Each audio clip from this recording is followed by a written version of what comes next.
This video contains subject matter that may be offensive and disturbing to some people.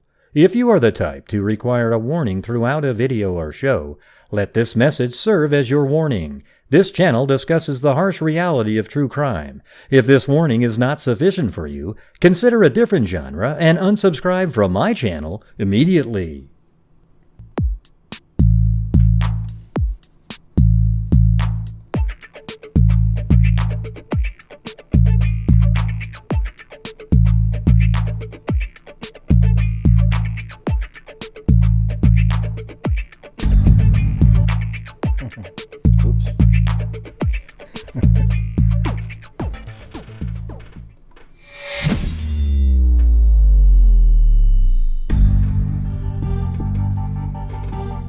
What's going on?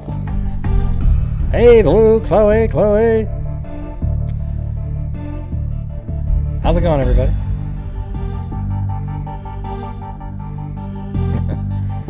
She's got her head hidden again. She always looks looking at the ground.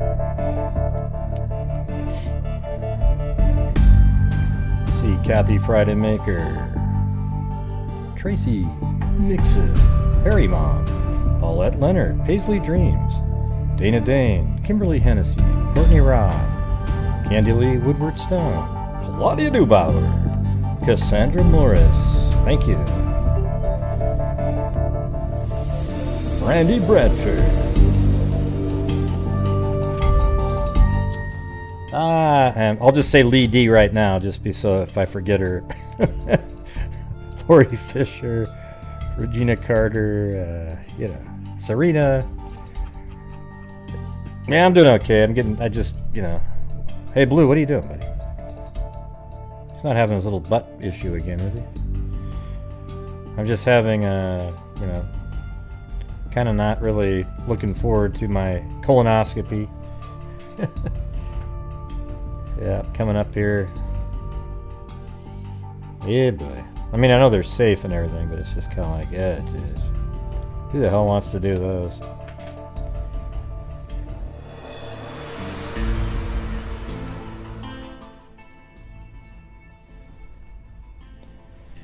Yep. Yeah, I don't know. I mean, I might do tomorrow, like at 2 o'clock. I have to mix the mix, put it in the refrigerator, and then 2 hours later, I start drinking it. So at 4 o'clock, and then I have to drink for 2 hours straight, every 15 minutes, 8 ounces. So that'll be like 6 o'clock. And I was thinking of doing it, just sitting here on a show drinking them. I don't know. I'll just have to see how I feel. I don't know. Of course, I'll have to get up every few minutes. You know what I'm saying? I'll have that this.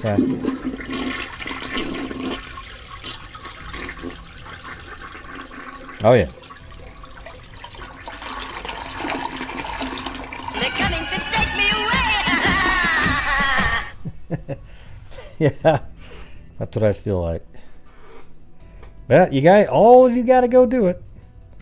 Yeah, it's not that great. I guess it's got some lemon flavor with it. It's gonna be awesome. It's already pre-mixed too. I don't have to dump it in there. Yep. Hey, you keep running to the bathroom. It basically, if I remember right, it sort of feels like when you have like food poisoning or something. Although you don't feel sick, you just have to go to the bathroom. No, you can, What, has Blue got like a flea or something? He keeps biting himself. Blue. I'm gonna go check.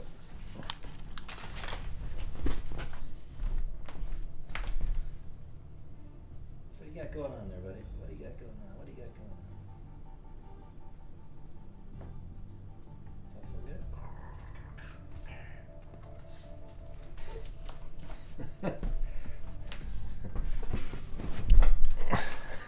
Yeah, well, looks pretty normal, I guess.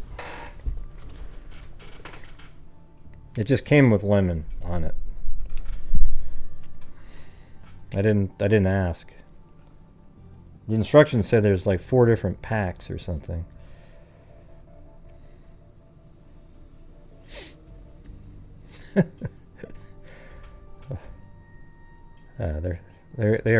these dogs are really suffering, you know. They look so like they're just miserable lives.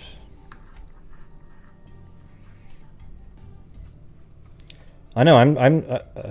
No, I don't think doing through a straw makes sense at all.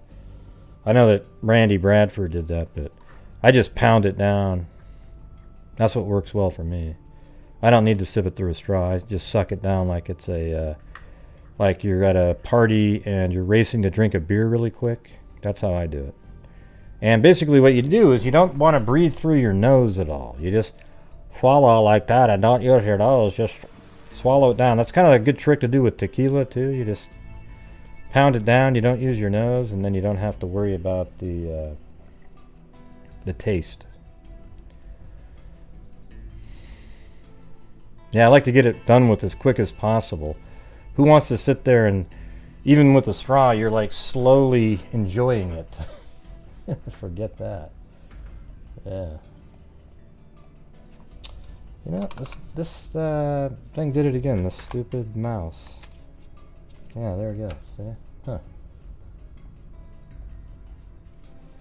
Hold on.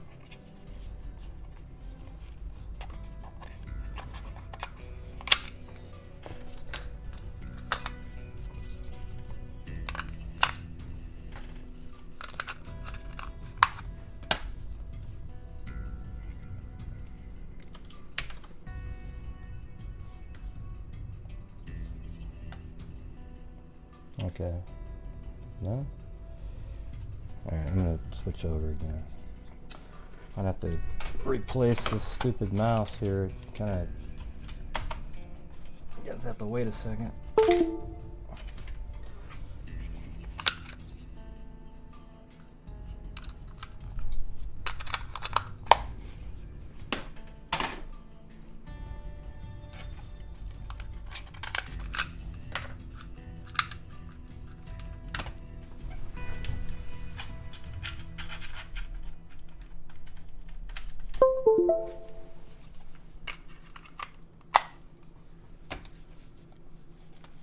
Come on. Where is it? Why can't I see the mouse? Oh man. Oh wait, did I turn that one off? Struggling. Okay, there we go. Everything's back.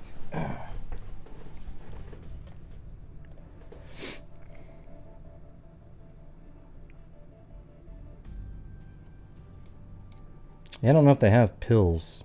Apparently there's this better version that's smaller, you know, it's more expensive but quicker.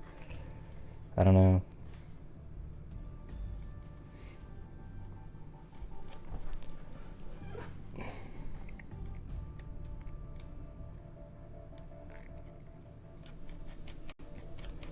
Alright, well we're going to get started now.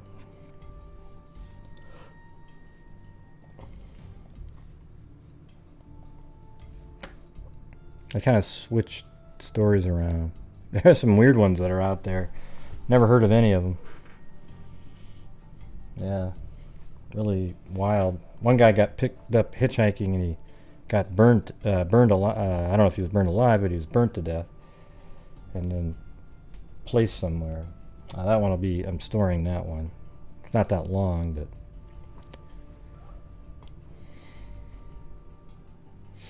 yeah, well, I mean, I guess we all worry about what they find when they go in there, but it's not, the procedures I think aren't really dangerous or anything like that. But they're gonna check my stomach and my, you know, intestines, I guess. But thank you, Sister Sirius, New York. What do you mean pills are the way to go? Yeah, they don't have those yet. I mean, this is, you know, what they do, you know, you drink it and it just flushes out your entire colon. Yep. You guys are all going to have to do it. Okay, even if you're, I mean, you don't have to do it, but you should. Let's put it that way.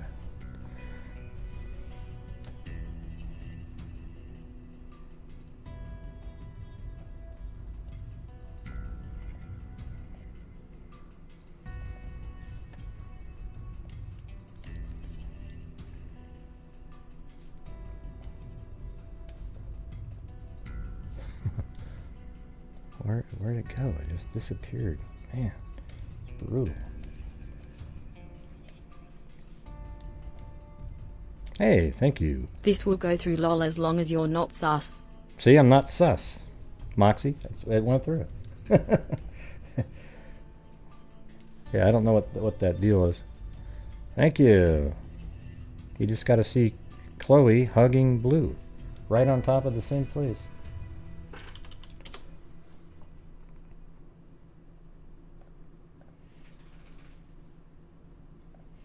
Yeah, the Blazers aren't playing very well this year, and not only that, they just had an internal complaint against the general manager. So, yeah, nothing's really working this year. It sucks. But thank you, Moxie. I appreciate it.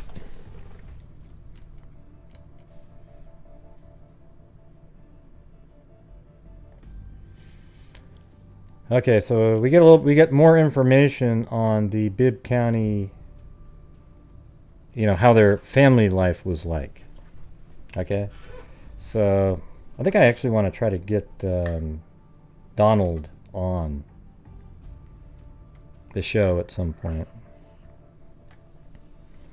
But in this article on newsbreak.com, it says any place was better than home for Donald Hamilton and his brothers.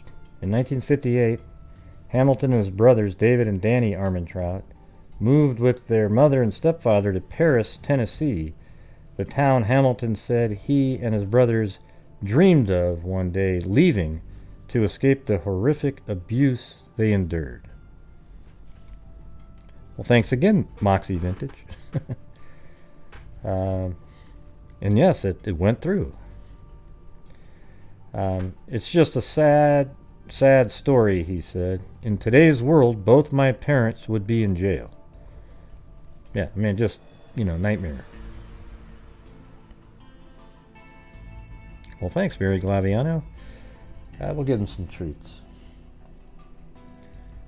I can go... Oh, actually, I'll go get them one right now. How about that?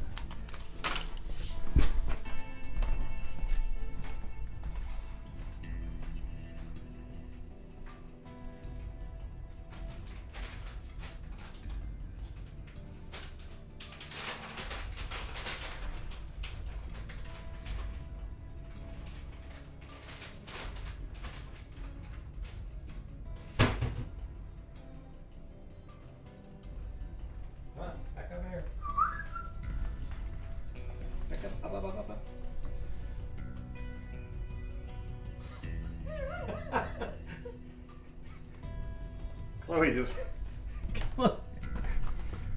Oh. Yeah, Chloe, look at... Chloe just didn't even... She just dropped it right out of her mouth. Well, you ate it that time. Okay. Nice try. The first time she just let it fall out of her mouth like, how dare you give me something so crappy? Alright, so Hamilton, a retired Army sergeant major who now lives in Seminole, Florida, recounted how his stepfather, a day laborer who he said was often unemployed, would often beat him and his brothers with a belt until it snapped. Yeah. He used to say, "I'm going to beat you until you cry," he said. When I was 15, he beat me so bad I didn't cry and said, "That's the last time you'll beat me." Their mother also took part in the abuse when starving them for whole weekends as punishment. If she thought we told a lie, she would burn our fingers with matches. Hamilton said he and his brothers thought the Army was the best bet, or the best way to get out, but David's poor eyesight and Danny's limp due to polio nixed that option for the two. But they found other ways to get out, and within a year all three boys were gone. David was the first to escape when he left in 1960 at the age of 19. Later that year, the 17-year-old Donald dropped out of school and joined the Army. The only remaining brother was Danny, and in January 1961, the 15-year-old ran away. If David and Daniel had not left, it would have been worse. When David and I were gone, Danny had all the chores. Something didn't make sense about that paragraph right there. When David and when I were gone, so David and Donald were gone, I think, see, I don't know what that means right there. It seems to be contradictory to what it says next. But I get this part. When David and I were gone, Danny had all the chores and he couldn't handle it himself. By March 1961, Danny managed to hitchhike all the way to Centerville, Alabama, where he tragically died after the car he was riding in went off a bridge and into the Cahaba River. Danny had not given his name to the surviving driver and no identification on him, so at the time no one knew who he was.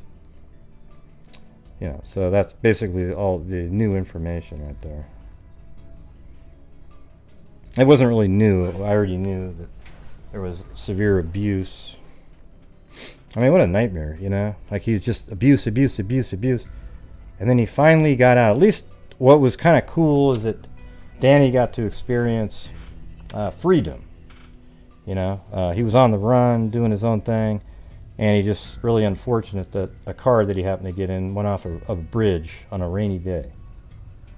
So, you know, he did get a few minutes, or not minutes, a few days, or however long he was hitchhiking to, you know, feel free and like he was going to go do something.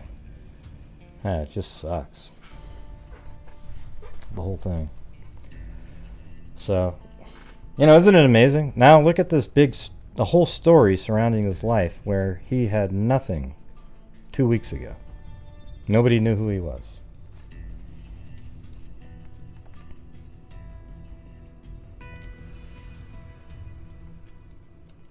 And it's because of you freaks. Thank you, Rita Schaefer. Now, Mary Glaviano and Moxie Vintage again for that second one. Yeah, all right. Hey, let me ask you guys something. Should I eat? You know, the thing is I can't eat anymore starting tomorrow morning. So shouldn't I eat sort of late tonight a little bit? Although that doesn't really help. You know, it's like, you know, you're already going to be fleshing it all out by the whole next, you know, all tomorrow and then the next day. But I mean, tomorrow I've got some chicken broth and some apple juice. Yeah, I'll try to eat something before bed. I normally don't eat after like 5 or 6 or something.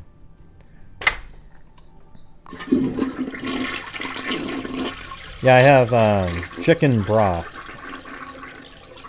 I have apple juice. I have nothing but clear stuff and nothing. You can't have purple or red.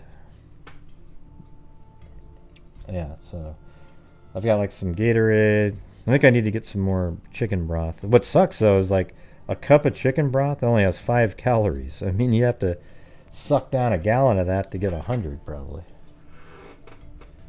Or half a gallon. Yeah.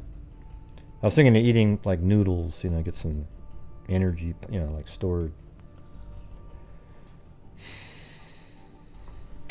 Ooh, shit.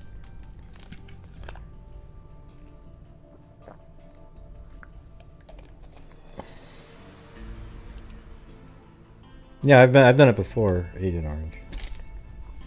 Hopefully they've improved it a little bit. Used to, you know what's weird is there used to be a product called Go Lightly, which ironically is named similarly to a YouTuber. Strange, isn't it? Like the stuff that you take is called Go Lightly. It's really weird. Golightely. Very weird. Yeah. Let's see. Here, I'll even. I'm not even just making that up though. It's funny. Watch.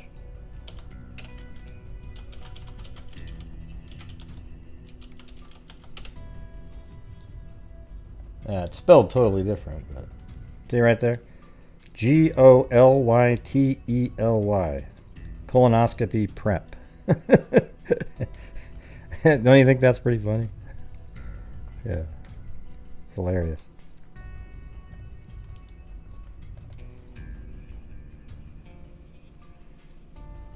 If you aren't cleaned out, they will clean you out before... Oh, really? Yeah, no, I'll be cleaned out. Yeah, you gotta keep going until, you know, it's like kind of almost a clearish liquid, you know, coming out at the end. No more, no, forget it. I'm not gonna keep... I won't be eating beets. Yeah. I don't eat beets anyways. Why not, Gray? They're good. I don't know. I don't like them. Let's see. You mean rubbish?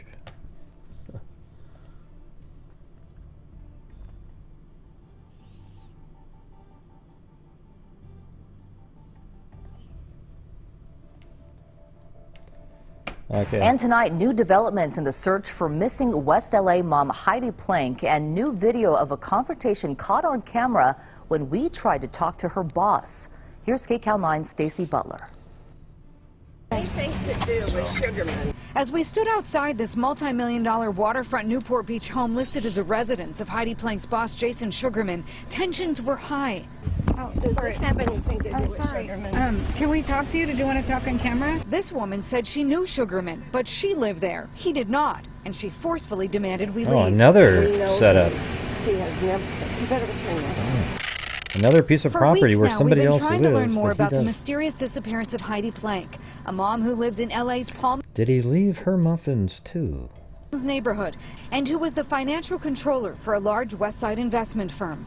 The managing partner of the firm is Jason Sugarman, and he's facing a federal lawsuit for allegedly stealing $43 million from a pension fund. What interview, Jenny? What are you talking about? Thanks, Brandy Bradford. Yeah, what interview are you talking about, Jenny? Jennifer?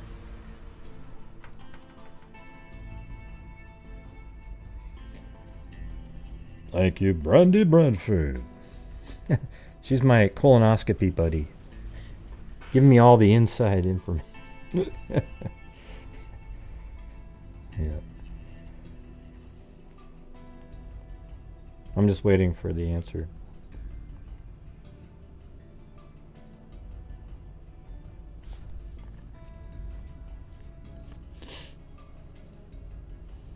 Are you talking about the interview? Oh yeah, well that's not her channel. Yeah. That's our, we combine a channel called So Mean Allegedly. Yeah, it's not her channel. I mean, I know it might feel like that to you or something, but yeah, it's a combined channel. I did that interview on my channel, you know, a year ago, but we just thought we'd talk about that case because nobody's talking about it, right? So I just played it again because I think that's one of the, you know, I'm not gonna, it's really all him. I'm just saying, I think it's one of the best like interviews that you could ever imagine with somebody related to a true crime. I mean, he just is so free. He just says whatever the hell he wanted to say. It's pretty sweet, right? That's okay, Jenny. I was just wondering. But don't you think it was pretty crazy? Like, he just goes on, just says whatever he wants to say. And it'd be so interesting if more people would, you know, listen to something like that, but they just won't. So it just is what it is. You know, people are only interested in what they're interested in, and unfortunately most people are only interested in sensationalism. That's it. All right? And that would count, but it was a real actual interview where he just got to say whatever he wanted to say. Law enforcement has not said he's a suspect. They haven't named any. We're also now learning Heidi's ex-husband Jim Wayne allegedly removed Heidi's work laptop and personal phone from her home October 20th. See, that's weird now, because I thought the laptop, there was something different with that, but now he removed the laptop and the phone. Sources tell us he kept them a week and a half before turning them over to police. Yeah, that's crazy, right? He kept the cell phone and the laptop a week and a half before giving him to the police when you have a missing person. You know, that makes him just seem, God, that just makes him look horrible. I mean, he might not have anything to do with it at all, but stuff like that, I mean, isn't everybody aware out there about like how things actually work when a crime is unfolding and somebody's missing? You don't just go over to their house and start grabbing all their shit and doing your own thing. You know, you let the police deal with it. You know? We've Wow, also that obtained was court loud. documents that show Jim Wayne went to court days after Heidi disappeared to change their shared custody agreement of their 11-year-old son. He asked... See, that's a little too quick for that, too. See, that's the whole thing, too. Like, the judge signed off on it, but why did he need to change it to, I want the full sole custody now? You know, that makes it seem like that's what the point is of why she's missing. You know? Because why wouldn't he just say, hey, I need to have temporary custody because she's missing? Right? Isn't that what normal people would say? You know, he's like, oh yeah, she's a good mom, but I'm going to get sole custody right now because... Yeah, it's just... For full custody. He wrote, Yeah, I listen to that urgently part again. obtained court documents that show Jim Wayne went to court days after Heidi disappeared to change their shared custody agreement of their 11-year-old son. He asked for full custody. Yeah, why He full? wrote, I urgently need these orders to put my son into therapy immediately because he is completely distraught at his mother's disappearance. A judge granted the request, stating What a the father dumb is awarded judge, sole yeah. legal and sole physical custody of the party's minor child. We tried to reach Jim Wayne for comment, but he declined. Meanwhile, a source close Yeah, he was still trying to dig through that laptop. to the investigation says detectives now have video of Heidi downtown LA with her dog the afternoon of her disappearance, walking in the alley behind the apartment building where her dog was strangely found walking alone. Yeah, so they actually now have video of her walking, I think. Let me go to that spot.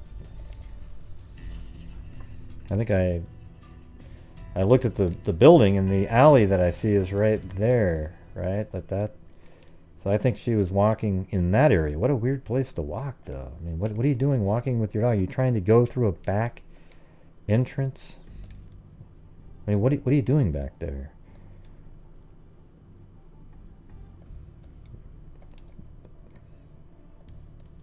Look at that. I mean, that's definitely like an alley, right? I mean, yeah. Too bad I can't get to a spot where you can actually. Ooh, let's see.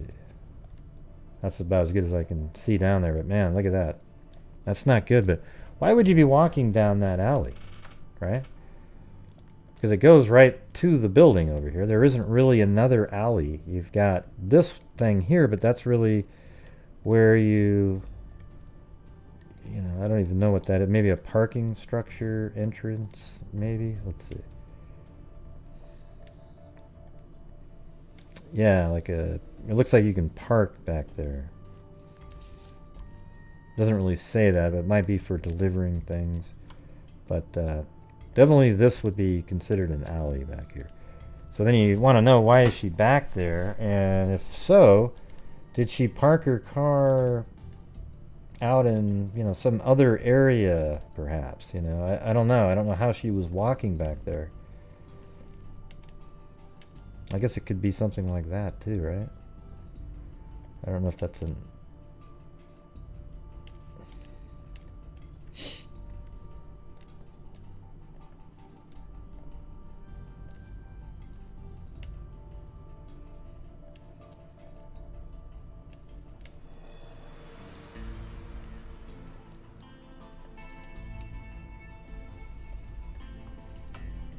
That was over there more. Right there. I'm actually kind of surprised Google Earth didn't drive down this alley right here. They didn't do it though. Anyways, that is... Let me keep playing it. in a hallway on the 28th floor. Sunday marks the 3-week anniversary since Heidi's disappearance. Her friends will be holding a prayer vigil for her in downtown Los Angeles. In Irvine, Stacy Butler, KCAL 9 News. So what do you guys think about that? It's pretty crazy, right?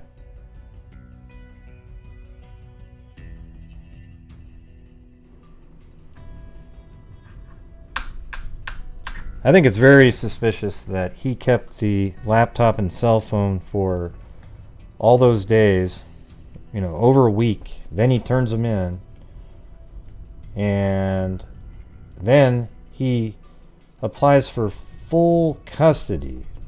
Is it something where you need to have full custody to get a therapy appointment? Like you need to have both parents when it's joint to say yes, you can go to therapy? Is that a reasoning? Do you guys know about that? Like, so like both parents would have to sign that over. But then now I want to know, did he go to therapy? Would the kid really need intense therapy that the mom's missing? You know, it's like, I could see if he witnessed a murder or something, but the kid, the parent is just sort of just vanished, right? So I don't know if you'd need like intense therapy. That sounds a little contrived, you know. What happened, Dana Dane? You're just absolutely busting up laughing. You're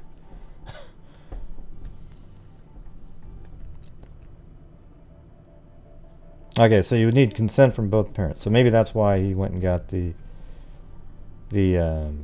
sole custody. Or maybe she's on rewind mode. That's what's going on. Dana Dane's like 20 minutes behind. Or, yeah, 20 minutes. I've already been on her for 37 minutes? Wow, how's that possible? I mean, time flies, right? Listen, here's what I know for sure, everybody. When I'm doing my show, time goes by so fast for all of you, okay? Because it is so fun. But for me, it just slogs on at the slowest pace that you could ever. I'm just kidding. Time goes by really quick on here for me. I'm always like, wow, that was 4 hours? Are you kidding me?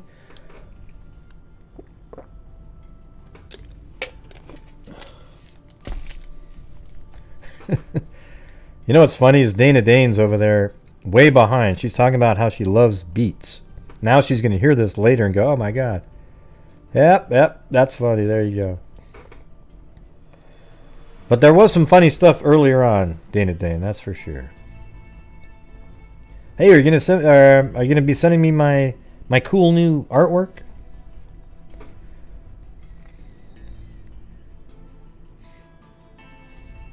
Yeah, I could do earlier too. Sometimes though, I just, you know, like if other people are live and, you know, I don't know. I know what people are they're really interested in certain cases over and over and over again. So it's hard to sort of squeeze in. Like right now, there's other people live talking about stuff. So as you can see, we only have 213 people. Yeah, we normally get 350, 400. And also, if you look at my title, nowhere in it does it say Brian Laundrie or one of the new recent big cases, you know. She said yes, husband can still go. Oh, really? Okay. So the husband could still take him even with joint custody. Yeah, so it seems odd that he was so quick to be like, I need sole custody. Right? Oh, and by the way, I've got these laptops and a cell phone that I've been perusing through. You know, of course, I want to make sure that none of the stuff was on them. You know what would be interesting is to look up his internet searches during those 10 days. Was he reading about how to delete comments on a cell phone without being detected? How to erase all, you know, like those kind of things.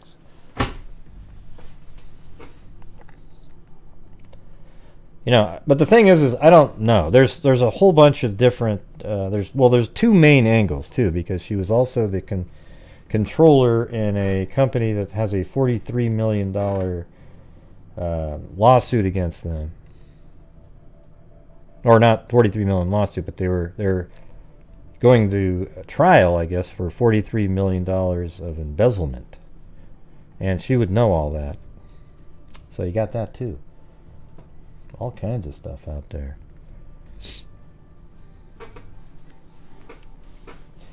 All right.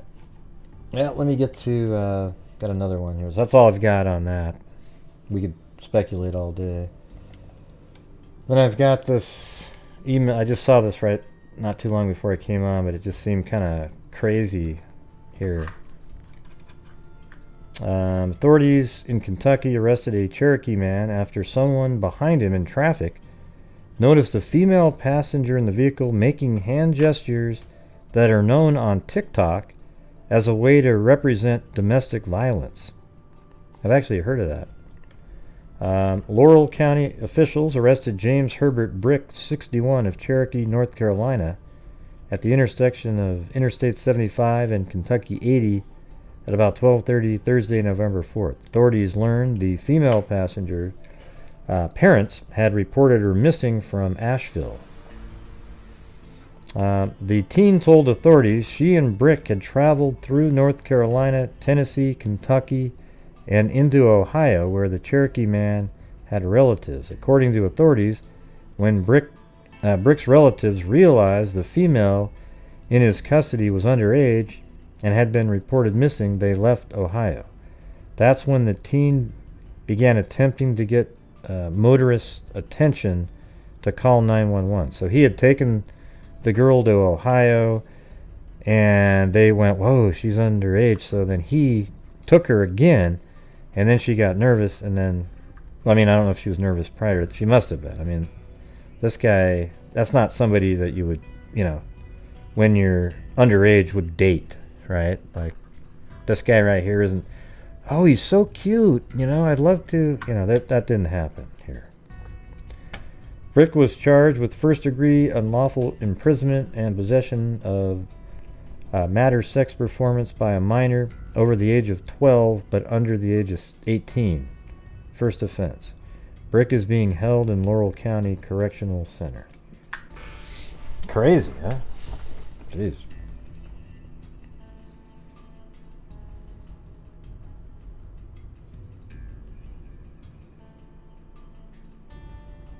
Oh, well, smart thinking of her. She probably made the hand signals to another kid that knew that. But why would, you know, it was domestic violence, but what would be domestic about that? You know, the hand signals? That seems more like an abduction.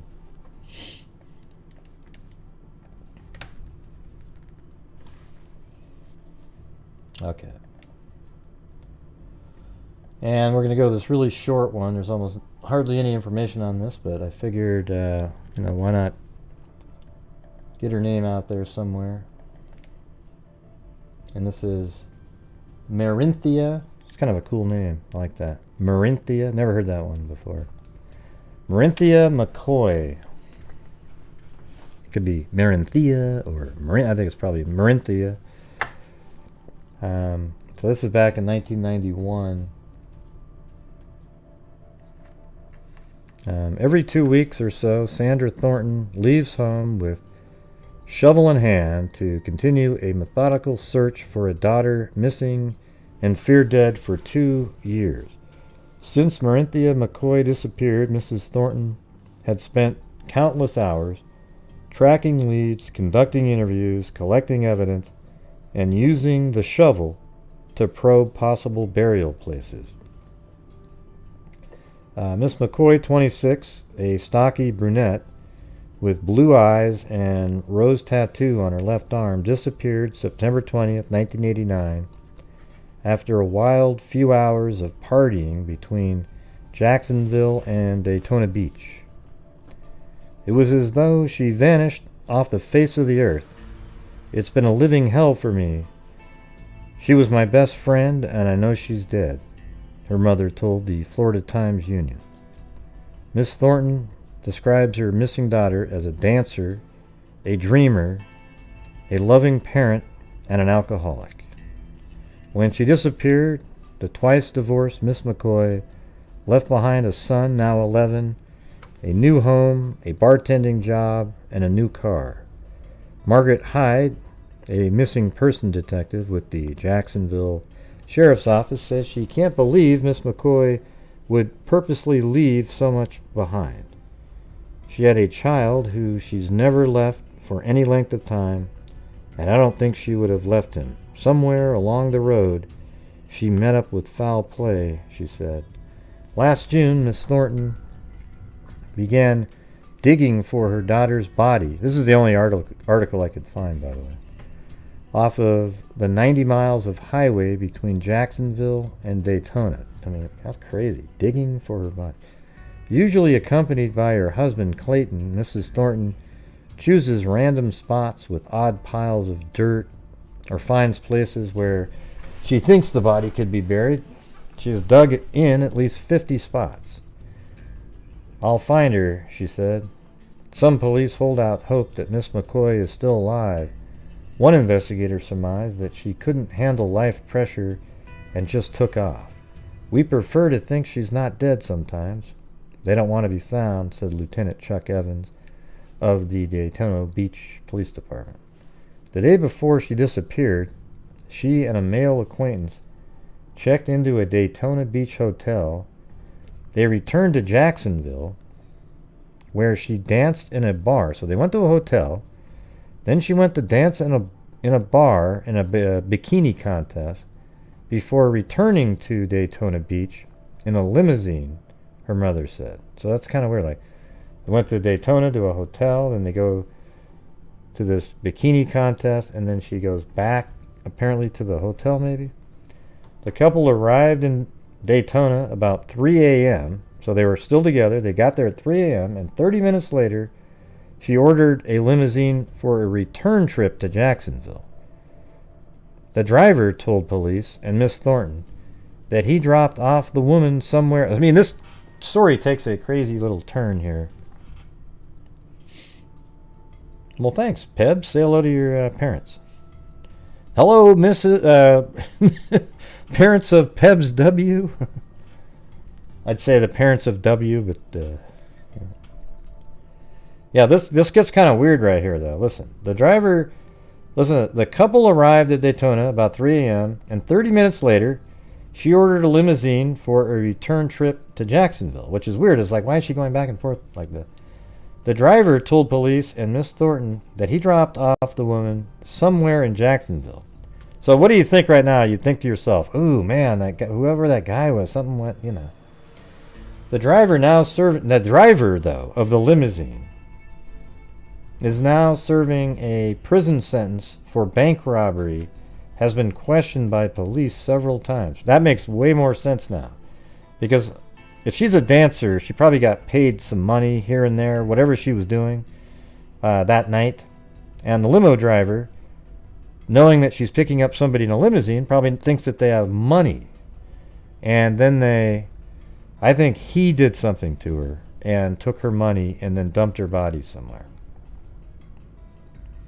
I can't find anyone in Jacksonville who says they saw her back in town. See, there you go.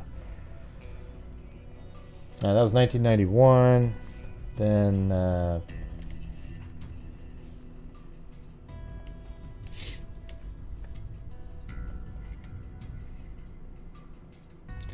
woman continues quest for missing daughter. Every 2 weeks or so, Sandra Thornton leaves home with a shovel. I think that's the same one. Let me get this one. All right. She had dreams like everyone else, but life and bad choices got in the way for Marinthia Ann McCoy. It has been 32 years, and the Daytona Beach police still don't have an answer for her family about where she is and what happened to her.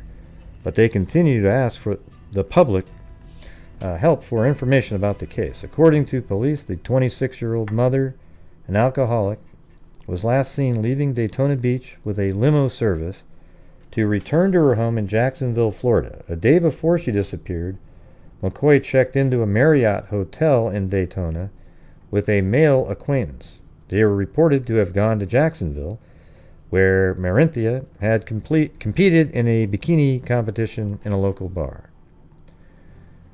The duo returned to Daytona with a limo service at about 3 a.m. So she goes back after the contest. But why is there a limo service? This sounds like an escort situation here. Like, why is she, who's paying for this escort to go back? And then she's there for 30 more minutes and then leaves in another limousine. McCoy requests the limo service to take her back to Jacksonville. Like, was she angry to go back, or was she, like, I mean, something might have gone wrong where she's like, okay, I need to get out of here, and then calls the limo service back. That was the last time Marinthia was seen alive. Sandra Thornton, McCoy's mother, when she spoke to Tampa Bay Times, said the police had questioned the limo service driver, who was later incarcerated for bank robbery. He said he dropped McCoy somewhere in Jacksonville and vehemently denied knowing anything about her disappearance. Investigators had no way of proving his story, and there was no accounts of eyewitnesses who saw her after that day. At the time of her disappearance, McCoy left behind her son, a brand new car, like nobody does that, and a new home, and a bartending job. Her family is convinced she is dead and buried along the 90 miles of highway between Daytona and Jacksonville. Right, like, so they think the limousine driver on the way back on a highway killed her and stole her money and dumped her body, because she probably had a lot of money on her from that night.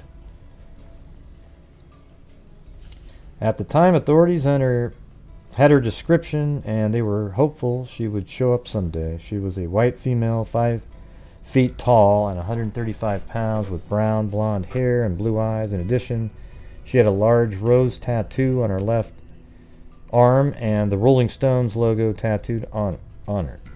If anyone has any information about that could help solve the case, please call the Daytona Beach Police Department at 386-671-5100. And that's really all there is. I just got that off of this.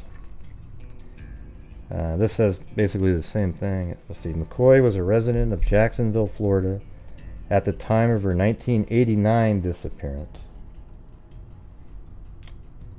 Huh.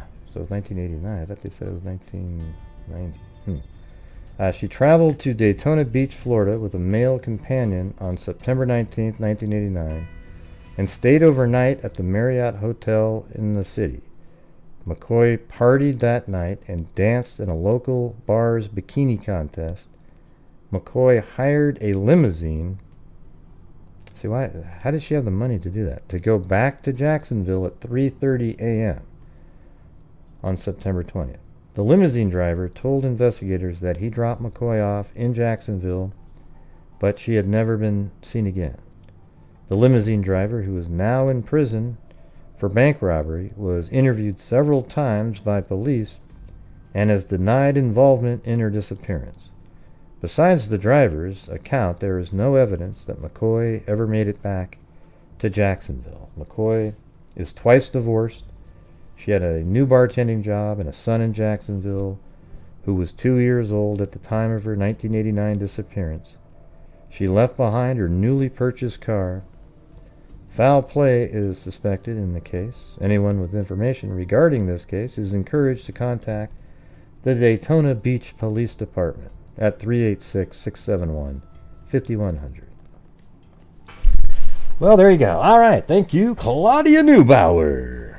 Yes, and if you too would like to help out the channel, which helps me out and the charities at the end of the month and a lot of times during the month. I'm waiting to see what our balance is, however, on the third case in the for our DNA funding. And what I like, if it's $3,000, I'm gonna put every single. I'm gonna actually have to pre-fund it, to be honest with you. You know, so because it's something that might be like happening like this. I can't wait till the end of the month. Although you know, I guess they need to have it fully covered so that they can tell them that. But it seems like they could get started with less. What photo of what? What does that mean? I don't get it.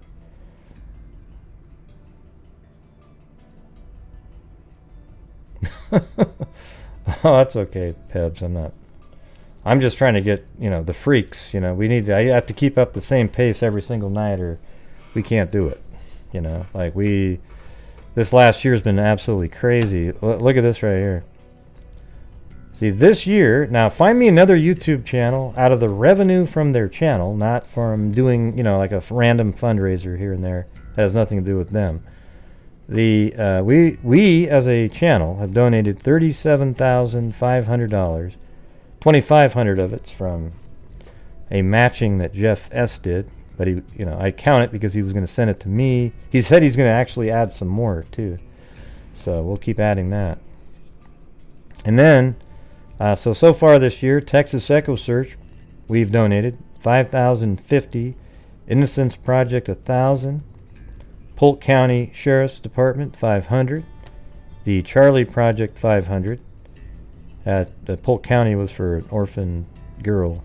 RAIN, which is violence against women, $5,000, and National Center for Missing and Exploited Children, NCMEC, $4,450. Libby Abbey Ballpark, $1,500, and the DNA Fund is up to $19,500. One of them's completely solved. There's another one funded, and then the third one is partially funded. All right, so let's go, everybody. Come on. I'm going to do the thing where I say, everybody type in a 1, okay? And then you guys all start typing in 1s. Okay, now everybody send in a super... Oh, my God. It's amazing how it just stops right then, right? Anyways, it's all because of the generosity of the freaks that it happens, okay? And yes, it does help support my channel, too, because I do shows every single night of the week, 7 days a week. I mean, I've only had like 1 or 2 days off forever. Okay, I don't even remember. I know that's kind of dumb, but it just is what it is. It's like I almost, you know, it's weird to take a day off. Yeah, I think it ended up being 1989, that last one. I thought it was 1991, but turns out it was, that one article said 1989. Here, let me check something out. I wonder if it was, that's why I couldn't find it.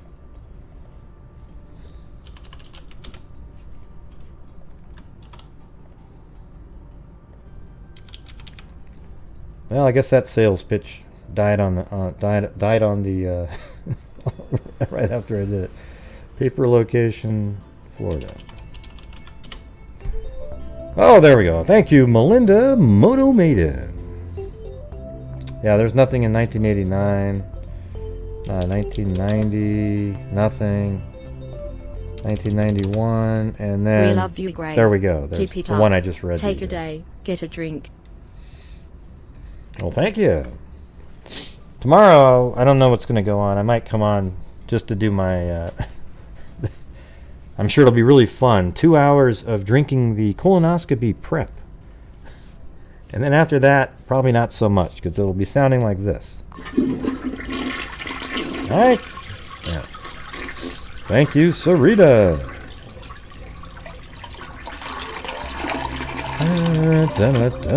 Thank you, Kimberly Hennessy.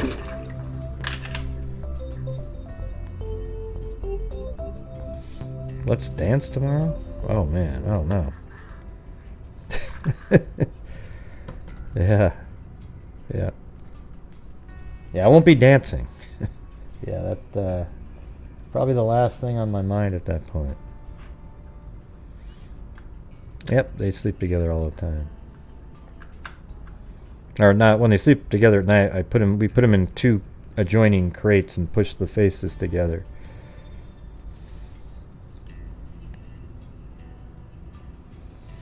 Yeah, maybe. I might take a night off, but I might just start the show and we'll go through the drinking the prep together. That'd be kind of funny. I don't know. I'll see how I feel. I'll leave a community post if I don't. Oh yeah, Pebs. Yeah, it's good times. Thank you, Kathy Freidenmaker.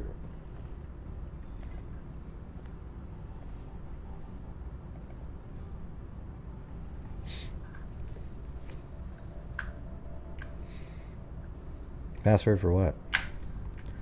It's all good. What is, Nina? Are you way behind? Oh, wait. Are you still catching up right now? It's all good.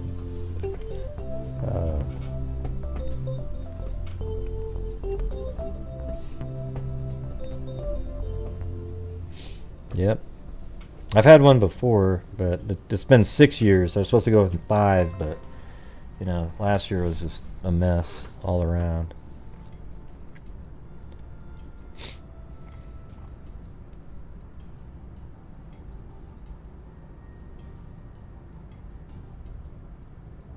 Nope, what's a SETI? I don't know what a SETI is. Is that an Australian term?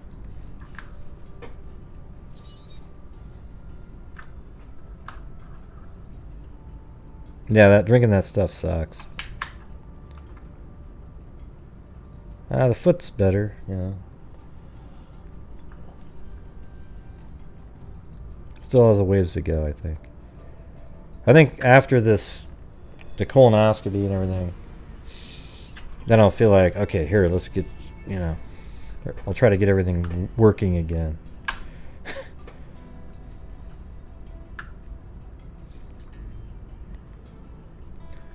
Thanks, Debbie Mitchell.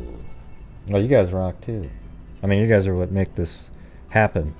I do the shows, and hopefully you guys want to support the show nightly. And by doing that, we're able to keep me able to do it, and we are able to donate a ridiculous amount of money.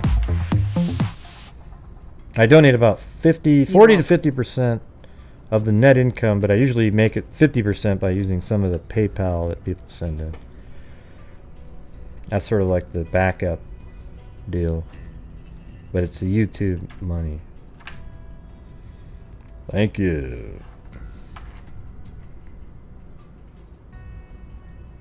Drink or drink? Oh, don't drink or drink the prep? Oh, I see.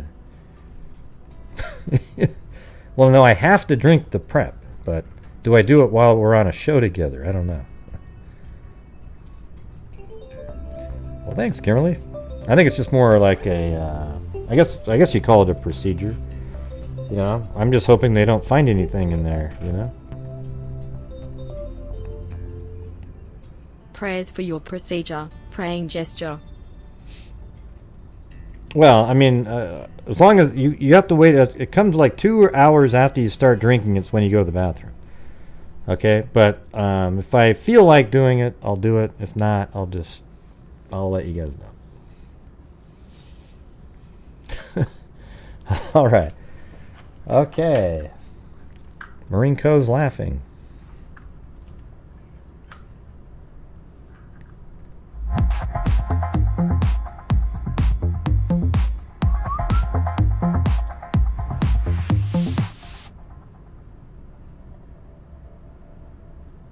Yeah. So this is another case right now. Henry Cy Swarowski in Kentucky, 1976. Never heard of it. And there's almost not, I mean, there's some newspaper stuff, but then it just goes away almost immediately. But there's a long article, and I think it'd be interesting to read that one. So this is him right here. He looked sort of modern, like right now, you know, the haircut and everything. So Henry Cy Swarowski. That looks like a fraternity picture almost, doesn't it?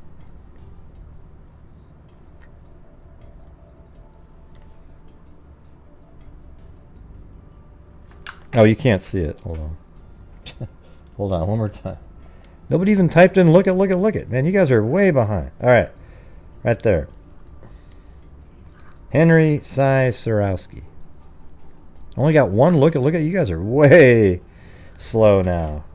Hey, Grey Wolf, you need to become a channel member or you can't see the emojis that you're going to need. There's one for $1.99. You can probably do it, right? Let's see. So that's Henry Cy Swarowski. He looks like, you know, that's kind of a modern day haircut there. So he's probably wasn't a beatnik or something, you know, like he was Even though that's a little later than that. He didn't have the feathered hair and the sort of bell-bottom hair. You know those people that had the bell-bottom hair? Along with the shoes? I was one of those kids. Man.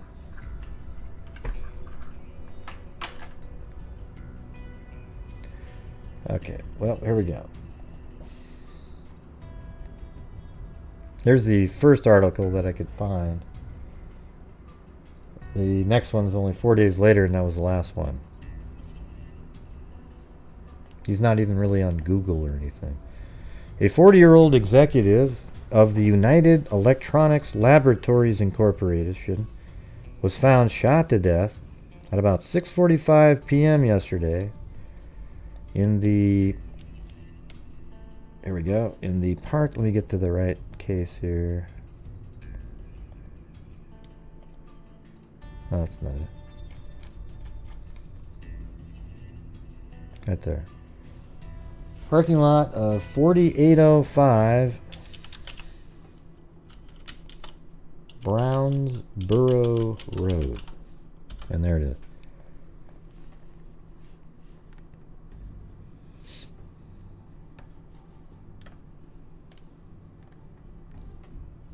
And this is in, yeah, Louisville, Kentucky. I don't know. I'm not sure exactly where that is. It doesn't, it's like right in the middle of the road. So, 4805. Alright, so he was shot to death about 6:45 p.m. yesterday in the parking lot of the Northeast. Oh, wait, let's see. There might be a Holiday. There's a Holiday Inn right here. They don't change too often, so.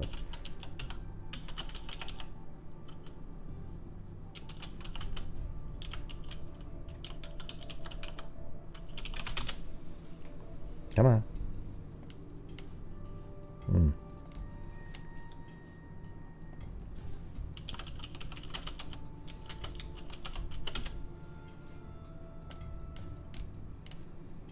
Yeah, there's gotta be a hotel right here. I wonder if that's it.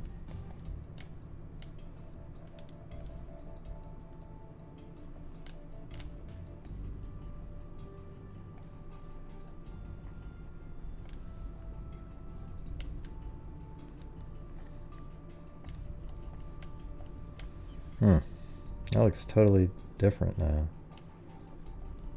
Kind of makes you wonder if that's the right. 4805 Brownsboro Road.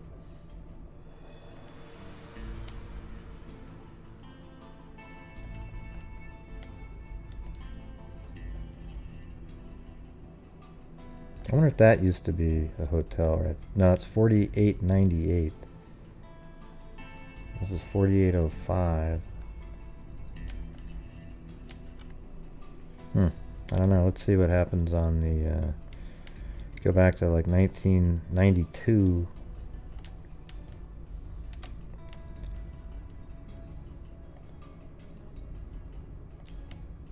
So it hasn't changed much. That's changed quite a bit. So that might have been a hotel right there at one point. Because watch how much it changes. Boom. I mean, it's a whole different deal. But I'm wondering if that might have been a hotel. So we'll just kind of put that over there. Unless that's not even Brownsboro Road, is that? Let me put the...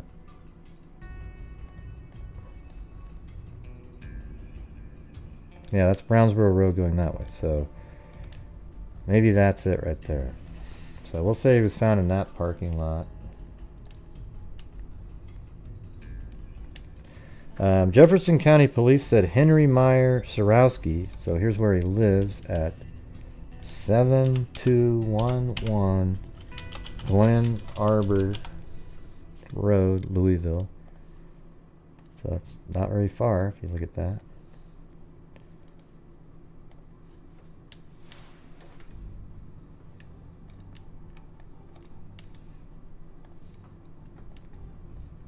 So this is his home.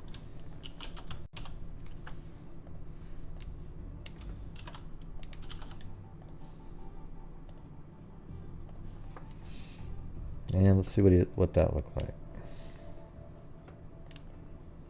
It's kind of a modest little house there. I'm sure that's the same one. That looks...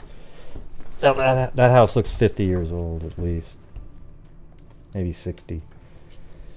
Jefferson County Police said Henry Meyer Swarowski of 7211 Glen Arbor was shot at least 5 times. Swarowski was vice president in charge of marketing at United Electronics. He also helped with the development of subsidiary companies for General Education Services Corporation, the parent firm of United Electronics. General Education operates vocational and home study schools and is involved in book publishing and printing. Police were investigating Swarowski's death last night. The Jefferson County Coroner's Office said he was killed with a .22 caliber pistol. Swarowski left home at about 5:45 p.m. and was found at... Yeah, so let's put that on there. So right here. Left at 5:45 p.m.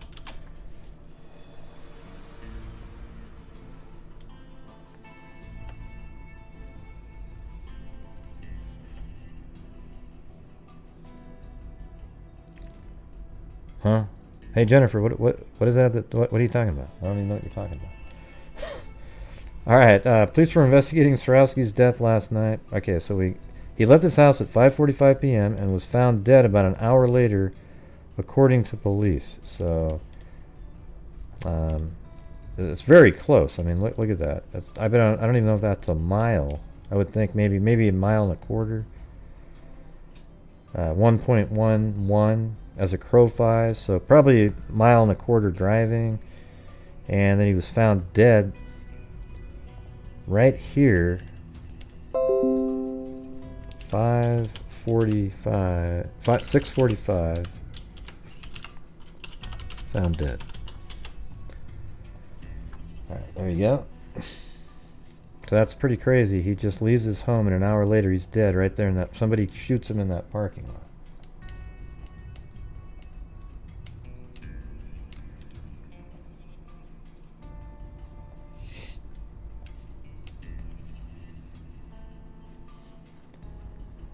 An employee at the Holiday Inn said Swarowski was a registered guest there yesterday. Weird. So he was at home. Why would he need to be a guest there? Why would he be a guest when he lives? I don't know, Grey Wolf. Let me just go through it, and when we get through the whole story, we can, guess on things. Okay. Swarowski had been with the United Electronics since 1966. I mean, it almost makes it seem like he was having an affair or with somebody at the hotel, because he lives right over there. Why would he need to be checking in or be a registered guest? Well, it said a registered guest, so couldn't that just be that he came in to visit somebody and signed something? Swarowski was also president and one of the major stockholders in the Fern Valley Tennis Club. Swarowski had been with United Electronics since 1966, first an administrative assistant to the president. He was promoted to vice president in 1968. Newspaper clippings indicated that Swarowski once served as the backup quarterback to John Unitas at the University of Louisville. Interesting. Okay, so then, 4 days later, and really kind of the last reference, there he is again, another picture. But it's a pretty long article, so hopefully there's more in it. Not sure what just happened right there, but... Wow, let me shut that down. It was going to let me put text on there.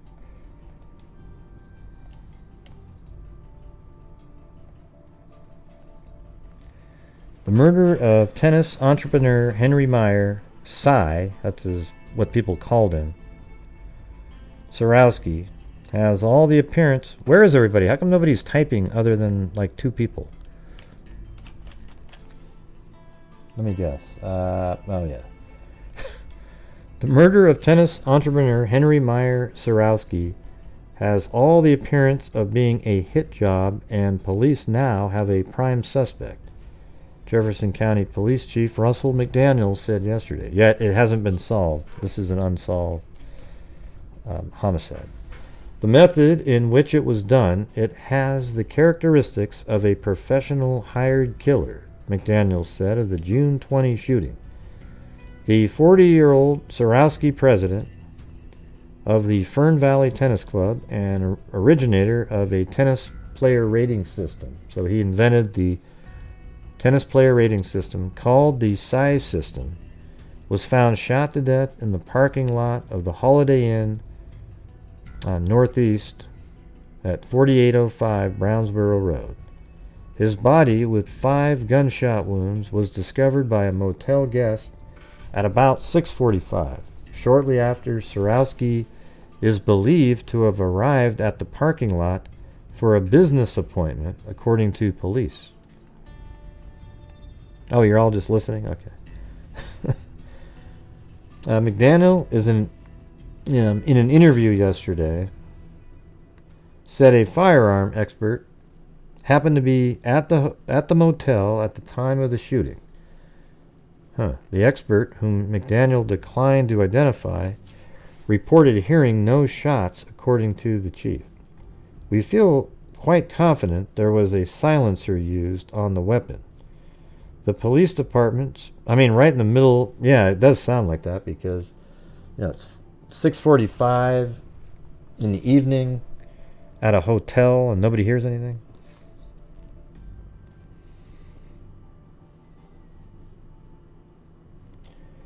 The police department's prime suspect, McDaniel said, is the person believed responsible for hiring the killer. Man, I wonder how they were able to get that pinpointed. He declined to identify the suspect or predict when an arrest might come. But he added, I definitely think we will make an arrest in the case. He also declined to discuss the police theory on the motive. There is a motive, but I couldn't put it out now, McDaniel said. Hired killings are unusual in the Louisville area, but not unheard of, McDaniel said.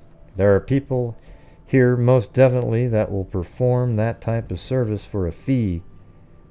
Also, hired killers can be imported, he added. So they must really feel like there was somebody that wanted him out of the way, and they think it was a hired hit, but they never found the evidence, I guess.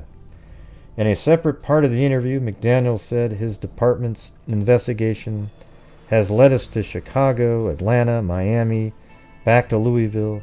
He said officers have made 3 trips to Chicago. He declined to say whether an organized crime figures might be involved. That's sort of weird. So maybe he wasn't doing things that they needed him to do in the handicapping, because that's kind of what you're doing, right? You have a system that rates players, right? And then betting is based probably on the rating of a player, and maybe there was this crime organization that tried to get to him to tell him, hey, we need you to sort of fix their ratings for us, right? What am I looking at? I know what the address is. We've been to it already. Yeah.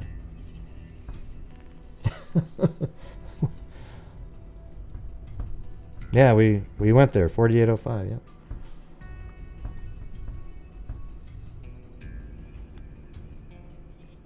Yeah, so wouldn't that be interesting? And then they took him out so that maybe they could get somebody else to do that, because he wasn't playing along, and now they know what he wanted to do.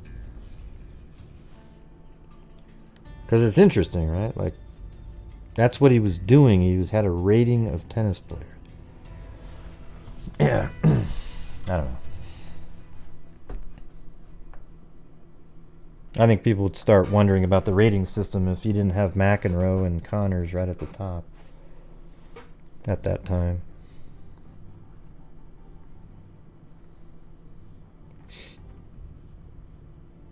I don't think it has anything to do with disgruntled suppliers or anything. Yeah. I think it's more, you know, that isn't something you would kill somebody about. All right, let's see. Told in a separate part of the interview, McDaniel said his department's investigation has led to Chicago, Atlanta, Miami, and back to Louisville. He said officers have made 3 trips to Chicago. He declined to say whether organized crime figures might be involved. Told of McDaniel's comments, Swarowski's widow said, "The only thing I can figure is it's some kind of business thing." Mrs. Surowski said there was, you know, it could also be, too, that he invented this thing and another person felt like he didn't, you know, his name wasn't on it, and maybe they wanted to take him out so they could take it over. This particular invention. Well, hey, Sandra Halford, what do you mean when what are you thinking about when you're saying disgruntled suppliers, contract dispute? Like what kinds of things?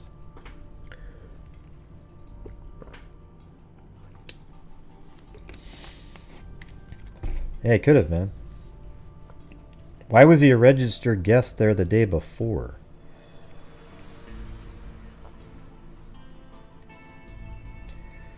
At the Swarowski inquest before a Jefferson County coroner jury last month, County Detectives Ronnie Pike said Swarowski was shot with a .22 caliber pistol.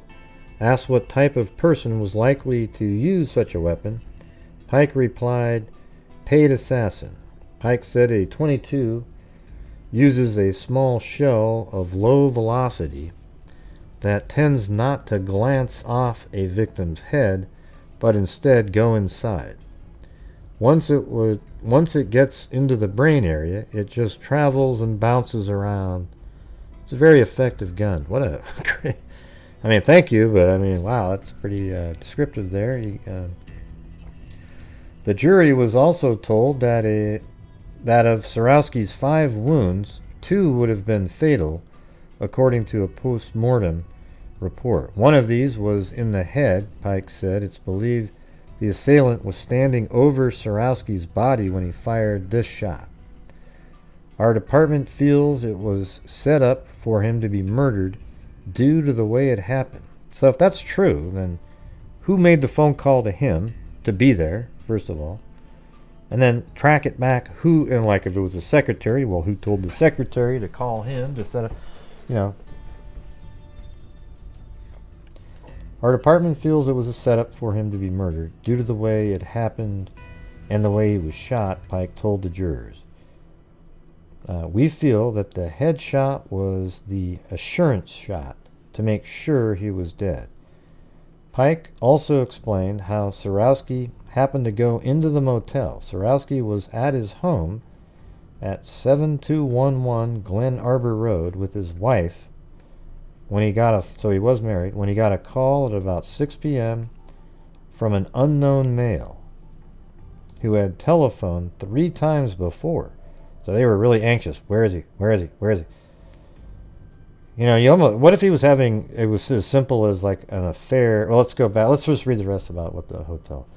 After the phone call, Swarowski told his wife he was to meet the man in the hotel at the Holiday Inn parking lot. Wow, so right where he was killed was where he was going to meet that person. He left his phone. He left his home. Wait, let's see. He left his home at about 6:30 p.m. for the appointment.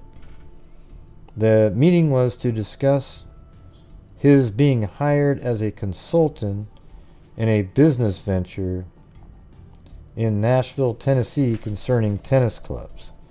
Police have since tried to locate the Nashville concern. Let's see, let me read that again. The meeting was to discuss his being hired as a consultant in a business venture in Nashville. So that was the ruse to get him to show up there? The meeting was to discuss his being hired. Okay, police have since tried to locate the Nashville concern, Pike said, adding, "We can locate no such people." Oh, wow. So that's what the wife was told, and that's what he was told, but that didn't really exist. So hold on a second.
Where's everything?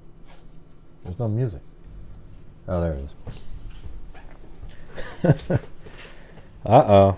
Uh-oh. Somebody sent me to jail. Darn it. Man. That's too bad. Yep, somebody said I left. Oh, yeah. Plus, we got this one here.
I guess I'm just going to be in jail the rest of the night.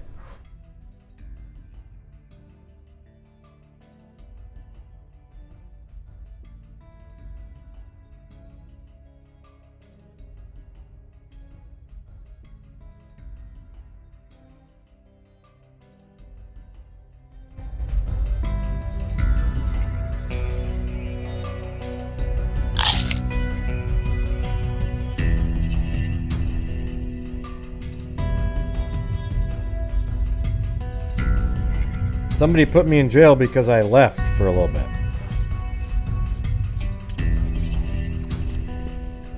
I know, there's no voice except for this one.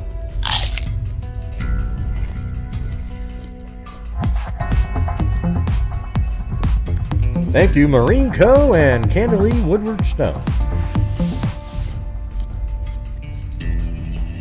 Yeah, there's no Best Western right there.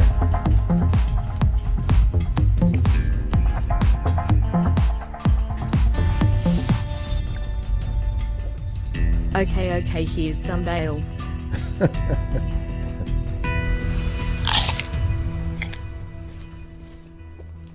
I love that sound effect. I don't know why. Thank you, Georgina Stoliker.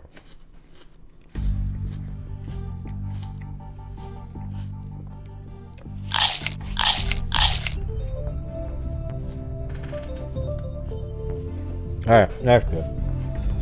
I'll be continuing on. But it's part of the channel now, raising funds so we can keep doing what we've been doing.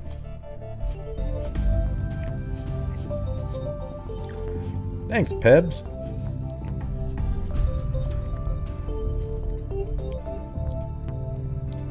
Alright, here we go. Please continue. Yeah, somebody said there was a Best Western, but there isn't one there. Unless the... well, hold on, let me get back to the...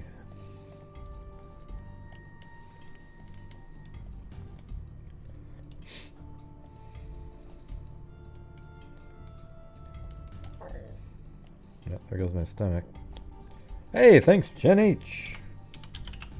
I'll get a hotel with that one.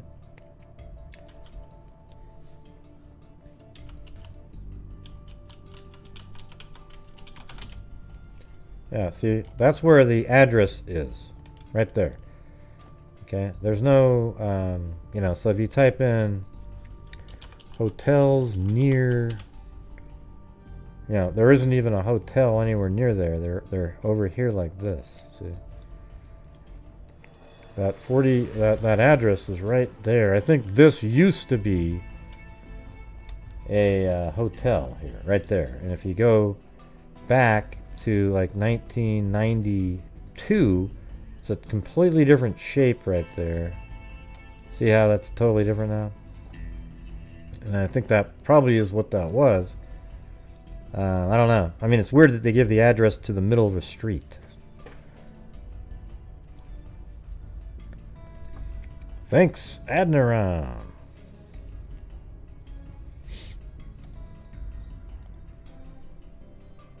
Alright, so back to this.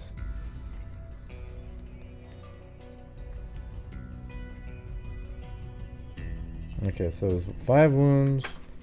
2 would have been fatal. Okay, we did that part. Pike also explained how Swarowski happened to go to the motel, so he went there to meet an individual who had already called his wife twice. Then when he was home, apparently, yeah, let's see. After the phone call, Surowski told his wife he was to meet the man in the Holiday Inn parking lot.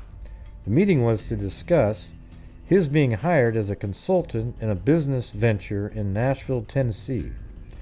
Police have since tried to locate the Nashville concern, Pike said, adding, "We can locate no such people." So whatever the wife was told,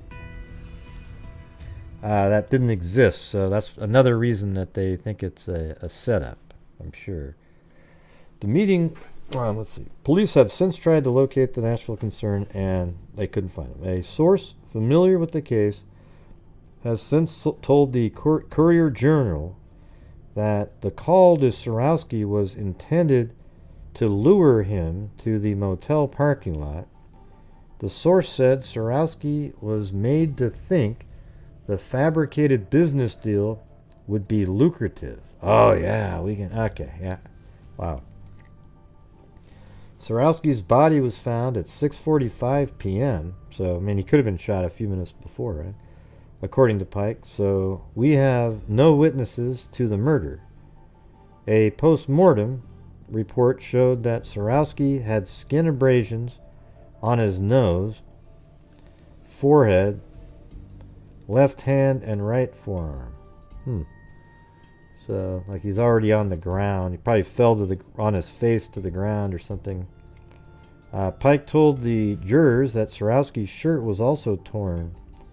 That and the abrasions indicate Surowski had a slight struggle with his assailant. Surowski had received a good deal of publicity because of his tennis activities and also because of a number of earlier jobs he had held in public relations.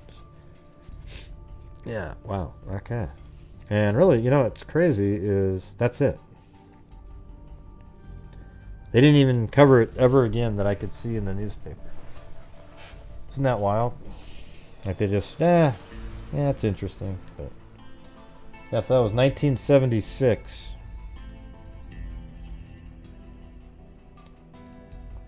I keep telling you the same thing over and over again. David Arnold.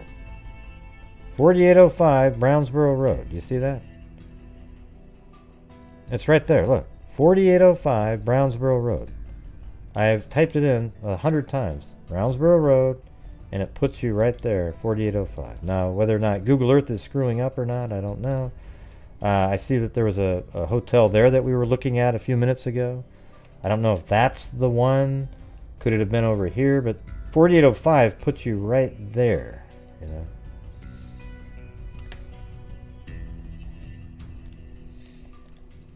But I think that's the one because this is his home right here. And, you know, you would have driven over there for the meeting. And they probably even picked that place. But I wonder why he was assigned in guest the day before at the very same hotel. They kind of left that part out of the second story.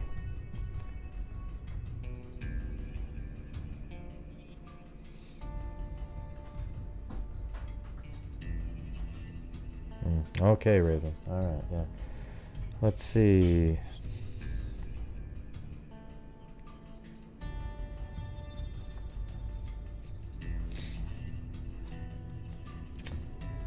Let's see, is that the one?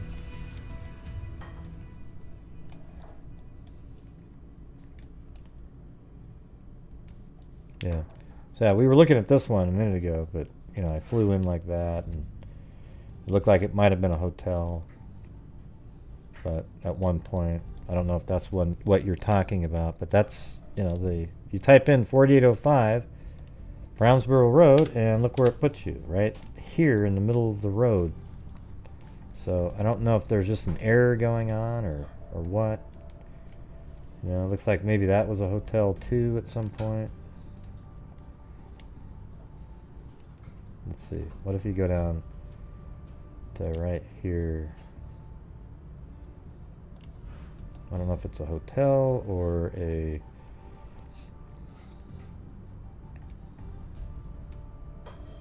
What do you mean Google it? Jesus.